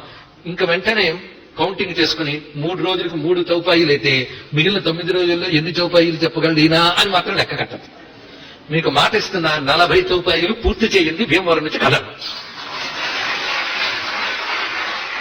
అది ఎలా పూర్తవుతుందో మీరే చూద్దరు. అవసరమైనది విడిచిపెట్టను, అనవసరమైనది చెప్తాను అని నా మీద అహంతో నేను చెప్పట్లేదండి. ఆంజనేయ స్వామి వారు అలా చెప్పిస్తారు ధైర్యం అని ధైర్యంతో చెప్తున్నాను. నేను అనే మాట నేను చెప్పలేను, ఆంజనేయ స్వామి వారే చెప్పిస్తున్నారు ధైర్యంతో. ఇంతవరకు ఆయన సుమతికే సంఖ్య అయ్యింది. ఇప్పుడు తర్వాత అద్భుతమైన విషయంలోకి మనం ప్రవేశిస్తున్నాం. మొత్తానికి ఆంజనేయ స్వామి వారు ఎవరిని రక్షిస్తారంటే తులసిదాస్ చెప్తున్న మాట, సదా రామ నామికి జపైక రే రాముకో ఛాన్ తినకి రక్షా కరతనిత గదాధరే హనుమాన్. ఇది ఇక్కడ తెలుసుకోవాల్సింది. అంటే మొత్తానికి సద్బుద్ధి అంటే చాలా మంది చెప్తారు సత్యము, శౌచము, ఇవన్నీ సద్బుద్ధి కాదన్న గాని అన్నిటికీ మించి అన్ని సుగుణాలకు ఒక అలంకారమైన సుగుణం ఉందండి. అదేమిటో తెలుసా? కొందరు అంటారు ఒళ్ళంతా నగలు వేసుకున్న 5వ తనం అందం అని అంటారే, అలాగే ఎన్ని ధర్మాలున్నా 5వ తనం లాంటి ఒక ధర్మం ఉందండి. ఆ ధర్మం ఉంటేనే ఇన్ని ధర్మాలకి విలువ. ఆ ధర్మం లేకపోతే ఏ ధర్మానికి విలువ లేవు. ధర్మాలన్నీ సున్నాలు, దానికి కలవలసిన అంకె ఒక్కటి ఉంది ముందు పెట్టుకోవాల్సింది, అది రామభక్తి. ఇది చెప్తున్నాడు ఇక్కడ. రామభక్తి అనే అంకె తర్వాత ఈ సున్నాల ధర్మాలు పెట్టుకుంటే వాల్యూ పెరిగిపోతుంటుంది మీ ఇష్టం ఇక్కడ. అందుకు భక్తి లేనప్పుడు ధర్మములన్నీ వృధా. భక్తి ఉన్నవాడి ధర్మములే సార్థకము. ఇది తెలుసుకోవాల్సింది. భక్తి అన్నిటికీ పెద్ద ఆభరణం. అయ్యా ధర్మాలు లేకపోతే భక్తి ఉంటే సరిపోతుందా? నిజంగా భక్తి అయితే సరిపోతుంది. ఎందుకంటే భక్తి అనేది మొదలవగానే ధర్మాచరణ నీకు తెలియకుండానే మొదలవుతుంది. ఇది కూడా తెలుసుకోవాల్సింది ఇక్కడ. ఒక్కసారి రాముడిపై భక్తి ఉంటే రాముడు నీచే తప్పు చేయించడు. తెలుసుకోండి ఇక్కడ. కాపాడుకుంటాడు. ఎందుకంటే కొమతి నివార సుమతి కేసంగి. ఇది ఇక్కడ. అందుకే రామభక్తుల్ని కాపాడటమే సుమతి కేసంగి అనే మాటలో ఇది మహాసూత్రం అనిపించి మనసుకు కలిగినటువంటి స్వామి కలిగించిన తాదాత్మ్య భావన ఇంత విస్తారంగా హనుమద్ వైభవాన్ని రామవైభవాన్ని రెండింటితో పాటు ధర్మ వైభవాన్ని మనకు అందించింది. ఆ తర్వాత చౌపాయి 4. ఇక్కడ నుంచి 2 కూడాను హనుమద్ ధ్యానం అండి. ఇంతవరకు ఆయన తత్వం చెప్పేశాడు మొత్తం కూడా. సాధన కూడా చెప్పాడు. సాధన ఒకటే, కుమతి నివార సుమతి. చెడు బుద్ధులు తగ్గించుకునే ప్రయత్నించి మంచి బుద్ధులు పెంచుకునే ప్రయత్నించి స్వామి అనుగ్రహిస్తాడు. అంత అయిపోయింది. అంటే హనుమత్ తత్వము సాధన. ఇప్పుడు హనుమద్ రూపం మరి ధ్యానించాలి కదా. హనుమంతుడు హనుమాన్ చాలీసా హనుమంతుడు ఎలా కనబడ్డాడు తులసీదాస్కు ఇప్పుడు చూద్దాం. కంచన భరణ విరాజ సుభేష కానన కుండలు కుంచిత కేశ ఆథ వజ్ర ఔధ్వజా విరాజై కాంధే మూంజనే ఉసాజై. ఈ 2 చౌపాయిలు కలిపి ఆంజనేయుని రూపవర్ణన ఇస్తున్నది. ఇక్కడ ఈయన కనబడ్డ ఆంజనేయుడు. హనుమన్మూర్తులు ఎన్ని రకాలున్నాయో తెలుసా? హనుమన్మూర్తులు బహు రకాలు. మనం గద పట్టుకుని అభయమించే ఆంజనేయుడు కొందరు చూస్తారు. 2 చేతులు దోయిలించి నిల్చున్న ఆంజనేయుడు కనబడతాడు. ఆయన దాసాంజనేయుడు. ఈయన గద పట్టుకుని అభయాంజనేయుడు కనబడతాడు.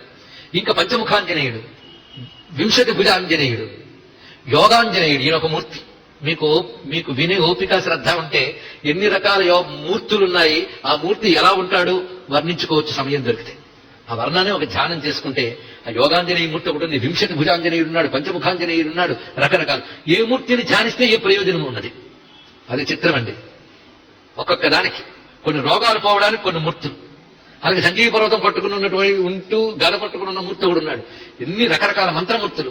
అన్ని రూపాలను మనం ఒక్కొక్కటి చూసుకోవాలి. కానీ ఇక్కడ ఈయన కనబడ్డ స్వామి ఎలా ఉన్నాడు? ముందు శరీరపు వర్ణం చెప్తున్నాడు. కంచన భరన్. భరన్ అంటే వర్ణం, రంగు. అది కాంచనం. ఇదే కంచనన్న కాంచన్ అంటే బంగారు రంగు శరీరము. స్వామి బంగారు కొండ అండి.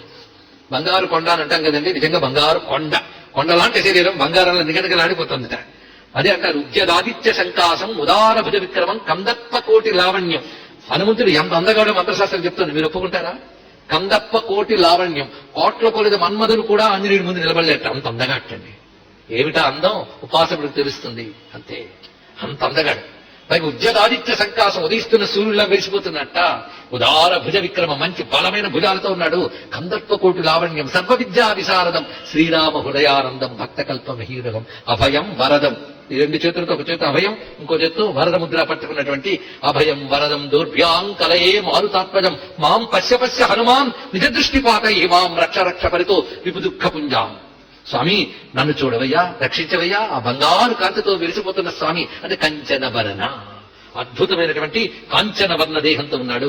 ఆంజనేయమతి పాటలాననం కంచనాద్రి కమనీయ విగ్రహం పారిజాత తరుమూల వాసినం భావయామి పవమానందనం. ఎప్పుడైనా చదివేటప్పుడు స్పృహతో చదవండి. అదొక్కటే. అక్కడ ఏమంటున్నాం ఒక్కసారి ధ్యానం చేసుకోండి. పారిజాత వృక్షమూలంలో ఉన్నట్ట. పైగా బంగారు రంగుతో ప్రకాశిస్తూ ఉన్నటువంటి వాడు. ఎర్రని ముఖం, ముఖం ఎరుపు, శరీరం బంగారు రంగు అండి.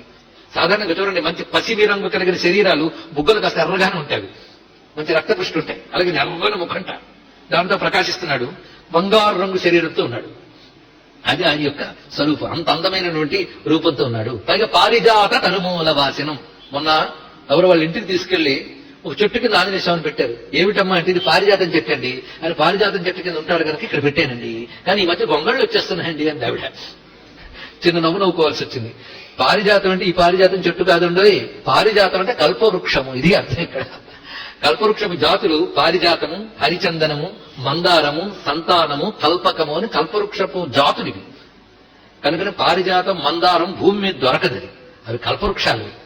ఆ కల్పవృక్షపు నీడలో హనుమంతుడున్నాడని ధ్యానించాలి. ఎలాగో దొరకదు కనుక ధ్యానించండి. ఆ మాటకు హనుమంతుడు మాత్రం దొరుకుతాడా?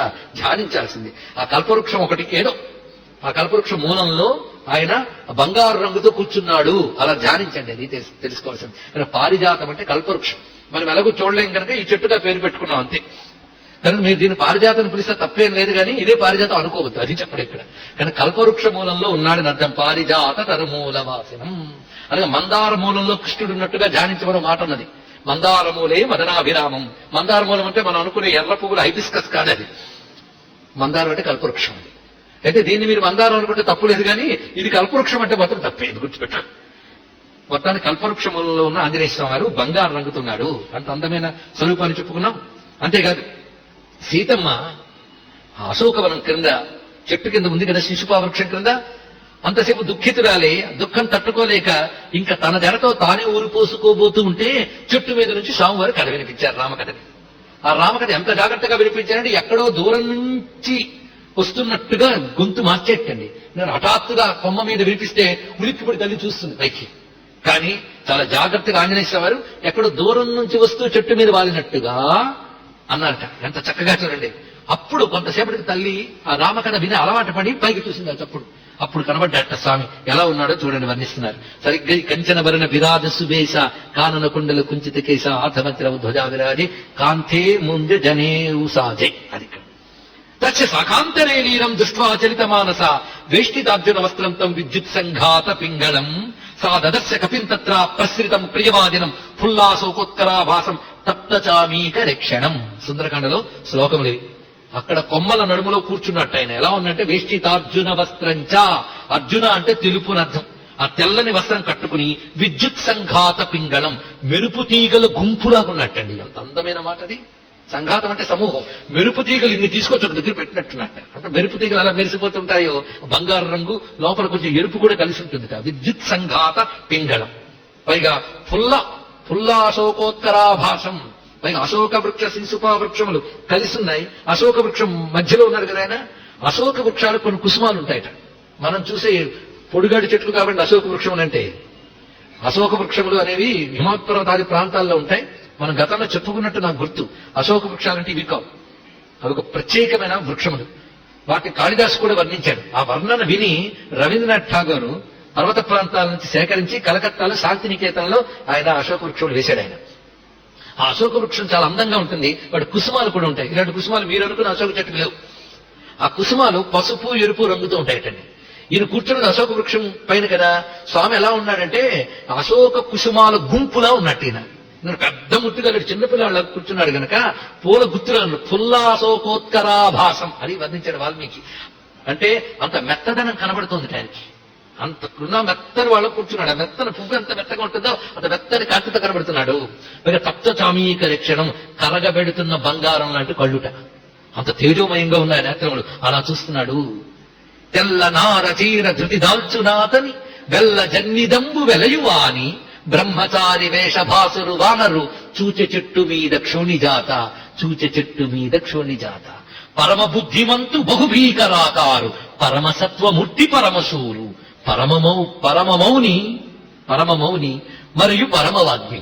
ఆయన పరమవాగ్మి మరియు పరమ మౌనాకారు. ఇంతసేపు మాట్లాడింది ఈయనైనా అంత మౌనంగా ఉన్నట్టు దక్షిణమూర్తిలాగా.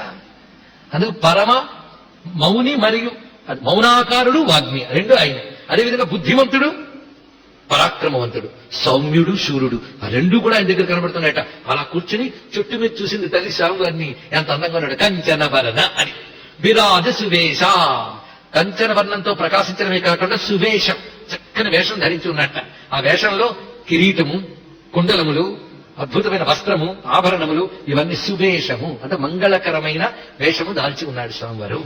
కానన కుండల కుంచిత కేశ. ఇది అద్భుతమైన మాట అండి.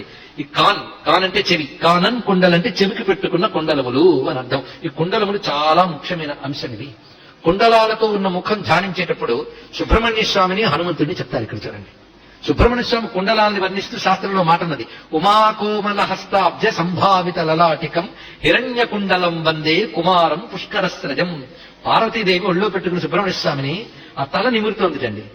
ఆ తల నిమురుతో ముంగురులు నిమురుతూ ఉంటే ఆ మెరిసిపోతున్న కుండలాలతో ఉన్న సుబ్రహ్మణ్యుడికి నమస్కారము అన్నారు. ఇది బ్రహ్మచారి అయినటువంటి వాడికి కుండలములు అంత ప్రధానముగా చెప్తున్నారు. ఆ కుండలములతో ప్రకాశిస్తున్నాడు. అంటే బ్రహ్మచారి లక్షణంలో కుండలాలు ప్రధానం కనుక ఆ కుండలాలతో ఉన్నటువంటి హనుమంతుని చెప్పడంలో ఆ బ్రహ్మచర్య తేజస్సుని చూపించడం ఇందులో ఉన్న ప్రత్యేకత. అంటే కానన కుండలు కుంచిత కేశ. జుట్టు అంత అందమైన జుట్టు తెలుసు స్వామివారిది. అది వంకీలు తిరిగి చక్కగా ముడుచుకుని ఉందిట అద్భుతంగా. ఆ వంకీలు తిరిగినటువంటి జుట్టుతో ఉన్నాడు. ఎంత అందంగా వర్ణించాడంటే చూసిన వాడు మాత్రమే చెప్పగలండి. అందుకు తులసీదాస్ చూసేది కనుకనే ఈ మాట అనగలిగాడు. పై ఇక్కడే కాదు, అనేక చోట్ల తన యొక్క రామచరిత మానసులో కూడా కనక వర్ణ తన తేజ బిరాజా మానగ అపరగిరింగ కరరాజా అంటాడు. ఇక్కడ ఆయన ఎలా ఉన్నాడంటే మహేంద్ర పర్వతం మీద హనుమంతుడు నిలబడ్డప్పుడు మహేంద్ర పర్వతం మీద మేరు పర్వతం ఉందా అన్నట్టున్నాడు ఆంజనేయ స్వామి. మేరు పర్వతం అంటే బంగారు కొండ, అందుకే అలా ఉన్నదా అన్నట్టున్నాడు. కనక భూధరాకార శరీర సమర భయంకర అతి బలవీరా అంటాడు రామచరిత మానస సుందరకాండలో ఆయన. అలాగే వినయ పత్రికలో జాత రూపాచలాకార విగ్రహ అన్నాడు. జాత రూప అంటే బంగారం, బంగారం లాంటి పర్వత దేహం కలవాడా అని. స్వర్ణ శైల సంకాస్ కోటి రవి తరుణ తేజఘన్ అని హనుమాన్ బాహుకులు అంటాడు. నేను ఈ మాటలు ఎందుకు చెప్తున్నానంటే అవి మంత్రాక్షరాలు, చెవిని పడితే రక్షణ లభిస్తుందని చెప్పడం జరుగుతున్నది. అలాగే సుబేశ వేషం వేడులో ఆంజనేయ స్వామి ఎంత గొప్పగా ఉంటారంటే వాల్మీకి వర్ణిస్తారండి. ఆయన సుగ్రీవో హనుమాంశ్చైవ మహేంద్ర సదృశద్యుతి స్నాతో దివ్య నిభై వస్త్రై జగ్మతు శుభ కుండలౌ అది వర్ణించారు. ఇక్కడ హనుమంతుడు స్నానం చేసుకుని శుద్ధమైన వస్త్రాలు పట్టుకుని కుండలములతో ప్రకాశిస్తూ వచ్చేట. ఎప్పుడు అయోధ్యకి రామచంద్రమూర్తి తిరిగి వెళ్లిన తర్వాత పట్టాభిషేక సమయంలో సరయూ నదిలో స్నానం చేసి మంచి వస్త్రములు ధరించుకుని వేషం వేసుకుని కుండలాలు వేసుకుని సభకు వచ్చేట ఆంజనేయ స్వామి వారు. అలాగా కుండలములతో అందమైన వేషంతో వచ్చిన వాడు అన్నారు. అది కానన కుండల. ఇక్కడ మంత్రశాస్త్రంలో స్వామివారిని వర్ణిస్తూ పద్మరాగ కృత మండల త్విష పాటలీకృత కపోల మండలం. అసలు ఎర్రని బుగ్గలండి ఈ బంగారు కొండలాలు దాన్ని ప్రతిఫలిస్తున్నాయటండి. అలా వర్ణిస్తున్నారు ఇక్కడ. ఆ ఎరుపు బంగారం కలిసి అందంగా కనబడుతుంది. ఇలాంటి స్వామి ఎక్కడున్నా అంటే దివ్యగేహ కదలీవనాంతరే భావయామి పవమాన నందనం. అరటి చెట్ల తోటలో కుండలములతో ప్రకాశిస్తున్న ఎర్రని మొహంతో బంగారు శరీరంతో ఉన్న స్వామి వారిని ధ్యానించడం అనే విషయాన్ని ఇక్కడ చెప్తున్నారు. వజ్రాంగ పింగకేశాఢ్యం స్వర్ణకుండల మండితం నియుద్ధ కర్మకుశలం పారావార పరాక్రమం తప్త చామీకరనిభం భీఘ్నం సంవిహితాంజలిం చలత్కుండల దీపాస్యం పద్మాక్షం మారుతిం స్మరేత్. ఇక్కడ మీరు శ్రద్ధగా వినుంటే 3 రకాల హనుమాన్ మంత్రమూర్తులు వచ్చారు ఇవాళ. అందుకే పట్టుకోవాలి, కథ కాదు.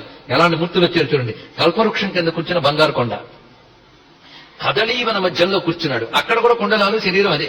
అరటి తోటల నడుమ ఆంజనేయ స్వామిని ధ్యానించడం గొప్ప విధానం అండి. ఒక్కసారి అరటి తోట నడుములో ఆంజనేయ స్వామిని పూజ చేస్తేట కొన్ని వేల హనుమత్ పూజలు చేసిన ఫలితం ఒక్క పూజకి ఇస్తాడు స్వామి ఇక్కడ. అది కదలీవన మధ్యంలో పూజ అంటే అది గంధమాదర పర్వతం వద్ద దివ్య కదలీవనములు ఉన్నాయి, దాని మధ్యలో ఉంటాడు స్వామి. అక్కడే దర్శనం ఇచ్చారు భీమసేనుడికి కూడా ఆయన. ఇక్కడ ఇప్పటికీ స్వామి అక్కడ భాషిస్తూనే ఉంటాడు, తలుచుకుంటే ఇక్కడ కూడా కనబడుతూ ఉంటాడు మనకి. అందుకే దివ్యగేహ కదలీవనాంతరే. ఇంకో మాట ఇక్కడ చెప్తున్నారు, అక్కడ కూర్చున్న మూర్తి ఒక రకమైన మూర్తి, మరొక మూర్తిని 2 చేతులు దోయిలించి ఆనందాశ్రువులు రాల్చుతున్న ఆంజనేయ స్వామిని ధ్యానించమన్నారు. ఒక ఆయన అన్నాడు, ఏమంటే అభయాంజనేయుడిని చూస్తే బాగుంటుంది కానీ మాకు దాసాంజనేయుడిని చూస్తుంటే అదోలా అనిపిస్తుందండి అన్నాడు. ఏమిటంటే మేము వెళ్తే మాకు కూడా దండం పెడుతున్నాడు కనబడతాడు ఆయన, ఎవరు చూస్తే వాళ్ళని దండం పెడుతున్నాడు కనబడతాడు. ఆయనకు మనం దండం పెట్టాలి కానీ మనకు ఆయన దండం పెట్టాడు ఏంటంటే పిచ్చివాడ అంతా రామమయం అని దర్శిస్తున్నాడు కనుక అందరిలో ఉన్న రాముడికి దండం పెడుతున్నాడు ఆయన. ఇది తెలుసుకోండి, సర్వం రామమయం ఆయనకి, అది ఆయన యొక్క దర్శనం. అది దాసాంజనేయుని యొక్క వైభవం కనుక 2 చేతులు దోజిరించి తన యొక్క శిరస్సు మీద పెట్టుకుని ఆనందాశ్రువులు రాల్చుతూ రామనామ గానం చేస్తున్నటువంటి హనుమంతుడిని ధ్యానించమన్నారండి. అదే మనం చెప్తున్నాం, ఎత్ర ఎత్ర రఘునాథ కీర్తనం తత్ర తత్ర కృతమస్తకాంజలిం బాష్పవారి పరిపూర్ణలోచనం మారుతిం నమత రాక్షసాంతకం అలా ధ్యానించమన్నారు. ఇక ఆథభద్ర ఔధ్వజాభిరాజై కాంతే ముంజ జనే ఊసాజే. ఇక్కడ చూడండి, ఆత్ వజ్ర అంటే చేతితో వజ్రాయుధం పట్టుకున్నట్ట. ఇలాంటి ఆంజనేయులు మీరు ఎక్కడ చూశారా? అది ఎన్ని రకాల ఆంజనేయులు కనబడతారు హనుమాన్ చాలీసాలో. చదవడం కాదు, భావం తెలుసుకోండి. కనీసం వజ్రం పట్టుకున్నవాడు ఆక్ష వజ్ర, చేతిలో వజ్రాన్ని పట్టుకున్నట్టు స్వామివారు. మన గద పట్టుకున్న ఆంజనేయుడు చూస్తూ ఉంటాం, కానీ రామాయణం మొత్తం మీద ఆంజనేయుడు ఒక్క ఆయుధం పట్టుకోలేదు తెలుసా మీకు? మహా అయితే చెట్లు తీసుకొట్టాడు, రాళ్లు తీసుకొట్టాడు, చేతితోనే ఎక్కువ పని చేశాడు మహానుభావుడు. చేతితోనే మొత్తం ఎక్కడ గద పట్టుకోలేదు మహానుభావుడు, ఇది గుర్తుపెట్టుకోండి. మరి గద ఎక్కడి నుంచి వచ్చిందండి? ఇక్కడ రామాయణంలో గద లేదు కనుక హనుమంతుడికి గద లేదు అని మరి అనొద్దు. అది అక్కడ వాడలేదు, ఆయన మంత్రమూర్తిగా గద పట్టుకున్న స్వామి వారు ఉన్నారు ఇక్కడ కనుక అదొక స్వరూపం. కానీ మరి రామాయణంలో వజ్రాయుధం పట్టుకున్నది మాత్రం ఉందా? ఇక్కడ కూడా తెలుసుకోవాల్సింది, ఆయన వజ్రాంగి కదండి, శరీరమే వజ్రం. ఇంద్రుడు స్వామి నిన్ను కొడితే నా వజ్రాయుధం పదులు తగ్గిపోయింది కనుక వజ్రాయుధం నీకే సమర్పణ ఉన్నట్ట. అప్పుడు పట్టుకున్నట్టు ఆయన వజ్రాయుధాన్ని ఒకసారి. ఆ వజ్రాయుధం పట్టుకున్న ఆంజనేయ స్వామి వారు. ఇక్కడ మనం గమనించవలసిన అంశం ఏమిటంటే, ఇప్పుడు స్వామి పుట్టినప్పుడు ఎగిరాడు కదా ఎక్కడికి? సూర్య భగవాను పైకి ఎగిరాడు పండని. పాపం పిల్లాడండి, అమాయకంగా ఎగిరాడని. అమాయకంగా ఎగరగలరండి ఎవరైనా సూర్యుడి వరకు? ఎగరగలరా? పండు అనుకుంటే అనుకున్నాడు గాక, పట్టుకుందాం అనుకుంటే అనుకున్నాడు గాక, పట్టుకోవడానికి ఎగరగలడా ఎవడైనా? ఒక్కసారి ఆలోచించండి. అంటే శరీరంలో బాల్య సహజమైనటువంటి కుతూహలం ఉన్నా బాల్యానికి అతీతమైన పరాక్రమం ఉంది. అది తెలుసుకోవాల్సింది. అది మామూలు పరాక్రమం కాదు, శివ పరాక్రమం, సామాన్యం కాదు. ఒక్కసారి ఎగిరెట్ట, ఆ ఎగిరి వెళ్ళిపోతున్నాడు మహానుభావుడు. సూర్యుడి దగ్గరికి వెళ్ళడం అంటే ఏమిటండి అది? ఆ పెడుతూ ఉంటే అందరూ ఆశ్చర్యపోయి, దేవతలకు అందరూ ఈయవరండి బాబు, కొత్తగా ఈయనవా అని ఆశ్చర్యపోయి దండం పెడుతున్నట్ట. చిన్నగా పెడుతున్నాడు. ఆ పెడుతుంటే వాయుదేవుడు చూశాడు. ఆయన కదండి గమనం అంతా చూసుకుంటాడు. అబ్బాయికి ఏ బాధ లేకుండా వెనకాలని ఫాలో ఉంటాడు వాయుదేవుడు. తిన్నగా వెళ్ళిపోయాడు సూర్యమండలం దగ్గరికి, వెళ్ళి చెయ్యి వేశాడు. ఆ సూర్యుడు అనుకున్నట్ట, ఈయన పరమశివుడు తేజస్సు, లోక రక్షణ కోసం వచ్చాడు, చెయ్యి వేస్తున్నాడు, ఈయన కోసం నేను కొంచెం తగ్గుతానులే అనుకున్నట్ట. సూర్యుడు జడ పదార్థం కాదండి, ఆయన అవసరమైతే తగ్గుతాడు, అది పెద్ద విషయం. అది హనుమంతుడి కోసం కొంచెం చల్లగా ఉన్నట్టు. ఈయన హనుమంతుడు నిప్పు పట్టుకుని ఊదుకుంటున్నట్టు ఆయన చూసి. ఇలా కాసేపు ఈ లోపల సరిగ్గా గ్రహణ సమయం. అది రాహు తన డ్యూటీ తను చేయడానికి వచ్చేది. తిన్నగా కొంచెం నల్లగా ఉన్నాడు. ఇదేదో నేరేడు పండేమో చెయ్యిపోయిపోయింది. పరిగెత్తాడు రాహు అక్కడి నుంచి నిలబడలేక. పైగా తిన్నగా ఇంద్ర సభకి వెళ్ళాడు. ఇదేమైనా బాగుందా అని అడిగాడు ఇంద్రుడిని. ఎందుకంటే ముల్లోకాల్లో ఒక సిస్టమ్, డిసిప్లిన్ పెట్టావు నువ్వు. ఆ డిసిప్లిన్ ప్రకారం అన్ని జరుగుతున్నాయి. ఒక డిసిప్లిన్ ఏంటంటే ఫలానా రోజున గ్రహణం రావాలి, నేను వెళ్ళి సూర్యుడిని పట్టుకోవాలి. ఇది నువ్వు పెట్టిన ఆటనేగా. నేను వెళ్ళేటప్పుడు వాడెవడో వచ్చి పట్టుకుంటున్నాడు, ఏం కొత్తగా నాకు పోటీగా నేను పెట్టావా అన్నట్టు. అయ్యో నాకేం తెలియదే అన్నాడు. తెలియకపోవడం కావాలంటే రా అంటే పద చూస్తానని ఐరావతం మీద వచ్చేట. ఆయన పక్కన రాహు కూడా వచ్చేట. మళ్ళీ వచ్చింది పండు అనుకుని నేను వెళ్ళేటండి రాహు మీదకి. మళ్ళీ పారిపెట్టా. సరే ఐరావతాన్ని చూశాడు, తెల్లని పండు అనుకున్నాడు. ఎందుకంటే పిల్లాడు కదా, అన్ని పండు ఆయనకి కనబడుతున్నదంతా. ఆ పండును పట్టుకోవడానికి వెళ్ళాడు ఐరావతం మీద. వెంటనే ఇంద్రుడు వజ్రాయుధం విసిరాడు. ఇది జరిగింది అక్కడ. దెబ్బతిని గిద్ద పడ్డాడు స్వామి. అప్పుడు వాయుదేవుడు చూశాడు, మా అబ్బాయిని ఇంత పని చేస్తారు, ఉండని చెప్తాను. స్ట్రైక్ చేశాడు. ఆయన మొత్తం స్తంభించిపోయాడు. వాయువు ఎప్పుడైతే స్తంభించాడో జగతి గతి ఆగిపోయింది. అప్పుడు జగతి గతి దెబ్బతింటే కాపాడాల్సిన బాధ్యత దేవతలందరూ వెళ్ళి మొరపెట్టారట, వాయువు వెళ్ళలేదు. అప్పుడు బ్రహ్మదేవుడు స్వయంగా వచ్చి, ఆయన ప్రజలందరికీ ప్రాణం పోసే బ్రహ్మదేవుడు హనుమని ఒళ్ళో కూర్చోబెట్టుకుని తలని మిరి, నువ్వు ఇలా అడిగి స్తంభించడం బాగులేదయ్యా అన్నట్టు వాయుదేవుడితో. ఎప్పుడైతే హనుమంతుడు కళ్ళు తెరిచాడో వాయుదేవుడు మళ్ళీ రిలీజ్ అయిపోయాడు, స్తంభను వదిలేశాడు. అంతా మామూలుగా వ్యవస్థ ఉంది. అప్పుడు దేవతలందరినీ పిలుస్తాడు. ఇతను ఎవరనుకున్నావు? మనల్ని అందరినీ అనుగ్రహించడానికి అవతరించిన వాడయ్యా. ఇంద్రా నువ్వు పొరపాటు పడి కొట్టేవు కానీ నిన్ను కూడా కాపాడడానికి వచ్చాడు. ఈయన అసలు సంహారం చేసి కాపాడడానికి వచ్చినటువంటి పరమేశ్వరుడు. కాబట్టి తెలియక పొరపాటు చేసేవి కనుక ఈయన క్షమిస్తాడు, నేను క్షమిస్తాను. మీరందరూ చేయవలసింది ఏంటంటే, లోకరక్షణ కోసం, రామకార్యం కోసం అవతరించిన స్వామికి మీ శక్తులు ధారపోయండి. మనం వెంకటేశ్వరుడి దగ్గరికి వెళ్ళలేం. ఎవడో చెప్తాడు నేను తిరుపతి వెళ్తున్నానండి అని. అయితే బాబు 100 రూపాయలు ఇస్తారు, హుండీలో వేసి అంటాం. ఆ 100 రూపాయలు తీసుకుని ఆయన హుండీలో వస్తాడు. మనం 100 రూపాయల వల్లే ఆయన హుండీ తిరుపతికి వెళ్ళలేదు, గుర్తుపెట్టుకోండి. ఎలాగో వెళ్తున్నాడు, మీకు పుణ్యం ఇచ్చాడు 100 రూపాయలు వేయడానికి. అలాగే హనుమంతుడు ఎలాగో రామకార్యం కోసం అవతరించాడు కనుక రామకార్యంలో మేము ఉన్నామనే పుణ్యం కోసం వాళ్ళందరూ వాళ్ళ శక్తులు హనుమంతుడికి ధారపోసారండి. పైగా మా అస్త్రములు ఆయుధాలు ఏమీ చెయ్యవి ఎన్ని అన్నారు వాళ్ళు స్వయంగా. ఇంద్రుడు చెప్పాడు, నా యొక్క వజ్రాయుధాన్ని దెబ్బతీయదు, నా ఆయుధాలు ఏమీ చెయ్యదు. వరుణుడు, యముడు అందరూ కూడా మా పాశము గాని దండము గాని ఈయనేమీ చెయ్యలేవు. అది చూడండి. పైగా వారి శక్తాంశాలు ధారపోసేట. అంటే ఇప్పుడు హనుమంతుల్లో ఇక్కడ గమనించవలసింది సర్వదేవతాంశాలు ఎలా ప్రవేశిస్తున్నాయి చూడండి, సహజమైన రుద్రాంశలో. దానికి తోడు ఇప్పుడు విశ్వకర్మ వచ్చాడు. దేవతలందరికీ ఆయుధాలు తయారు చేసేవాడు వాడు. ఆయన అన్నట్ట, నా సర్వాయుధములు కూడా ఇతన్ని రక్షిస్తాయి, ఇతన్ని ఏమి చేయవు. అందరూ అలా ధారపోసారు, సర్వం పొందాడు. అప్పుడు అయ్యాడు మహావీర విక్రము బజ్రంగి. ఇది అన్నమాట తెలుసుకోవాల్సింది ఆ కథకి. అప్పుడు ఆ వజ్రాయుధ సమర్పణ జరిగింది కదా, ఆ వజ్రాయుధం చేతితో పట్టుకున్నట్టు. ఆత్ వజ్ర అంటే చేతిలో వజ్రాయుధం పట్టుకున్నాడు, ఇది ఒక అర్థం అండి. ఆత్ వజ్ర అనే మాటకు మరొక అర్థం ఏంటంటే చెయ్యే వజ్రాయుధం లాంటిది. అది చెప్పడం ఇక్కడ. ఆతయే వజ్రం, హస్తమే వజ్రాయుధం, దాంతో కొట్టేడా అవతల వాడికి అంతే, చపేయటం. అలాంటి వజ్రాయుధం, చెయ్య ఆయనకు ఆయుధం, కరాయుధం, నఖాయుధం. ఆయన చేత్తున కొడతాడని ఆత్ వజ్ర. పైగా ధ్వజ, జెండా పట్టుకున్న ఆంజనేయ స్వామి కనబడుతున్నాడు. ఈయనకి చెయ్యిలా ఎత్తి పట్టుకున్నాడు, ఇంకో చేత్తో జెండా పట్టుకున్నాడు, బంగారంలా మెరిసిపోతూ ఉన్నాడు, ఎర్రని ముఖంతో ఉన్నాడు, మందహాసం చేస్తూ ఉన్నాడు.